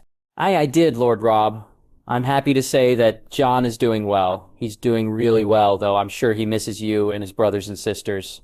Wayless said, noticing that, while Lady Stark cringed, her children seemed to be happy to hear this. "What does he do there, sire?" Sansa asked, to a look of shock from her mother. "He does many things, Lady Sansa. While I was there, he was Lord Jaime's squire, accompanying him to meetings, and he helped welcome the king and queen." He watched as Lady Stark tried to appear disinterested, but was now hanging on to his every word. "He met the king and queen," Sansa said excitedly. "Aye, that he did, my lady. Even received a gift from the king himself." "A gift? Why?" Sansa asked, her face now open in its wonderment. "There was a series of duels, Lady Sansa, for squires and pages, and Jon won them. He beat them all," Wyllis said, while the children looked on in awe. He noticed Sir Roderick and Jory paying more attention now. "Why would they have a duel for bastards? Who ever heard of such a thing?" Lady Stark said mockingly, "No, my lady, you misunderstand. The duel was open to all squires and pages of 12 named days and under. Surely they didn't allow a bastard fight against true-born sons," Lady Stark said aghast. "Aye, they did, my lady. Which side of the sheets you're born on matters not in determining your skill. Not only did Jon fight them, he beat them all. I've never seen the like of it before. The boy's incredibly talented," Wyllis said while the woman shuddered. "He really beat them all," Robb said excitedly. "He did, my lord. The last lad he beat was Robb our Royce. A fine swordsman, if I do say, but your brother, he beat him in seconds. My lord, the lad never knew what hit him. It was a wonder to see."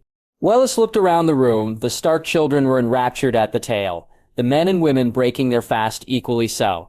Sir Lordrick looked on with pride in his eyes while his nephew just kept nudging the older man as if to say, "You trained him, uncle." Lady Stark, however, was reacting quite differently. The look of anger on her face was chilling to Wyllis. No wonder the boy was miserable here. He would be too if he had to face the lady of the house when she was like that. He decided now was the time to add the finishing touch. He knew what he said would not stay in this hall for long. The story of Jon Snow winning the duels would be spun around Winterfell, then Wintertown, and through parts of the north in moons. But what he'd say now would be spread around the north quickly and would be spoken of for years to come. "As I was saying, the king decided to reward you, brother, after the duels with a gift. Jon chose a horse, which I'm sure has arrived by now, but when I returned I found out it wasn't the only gift Jon was getting." "What else did he get?" Robb asked eagerly. "A dire wolf, my lord," Wyllis said to the gasps of the room.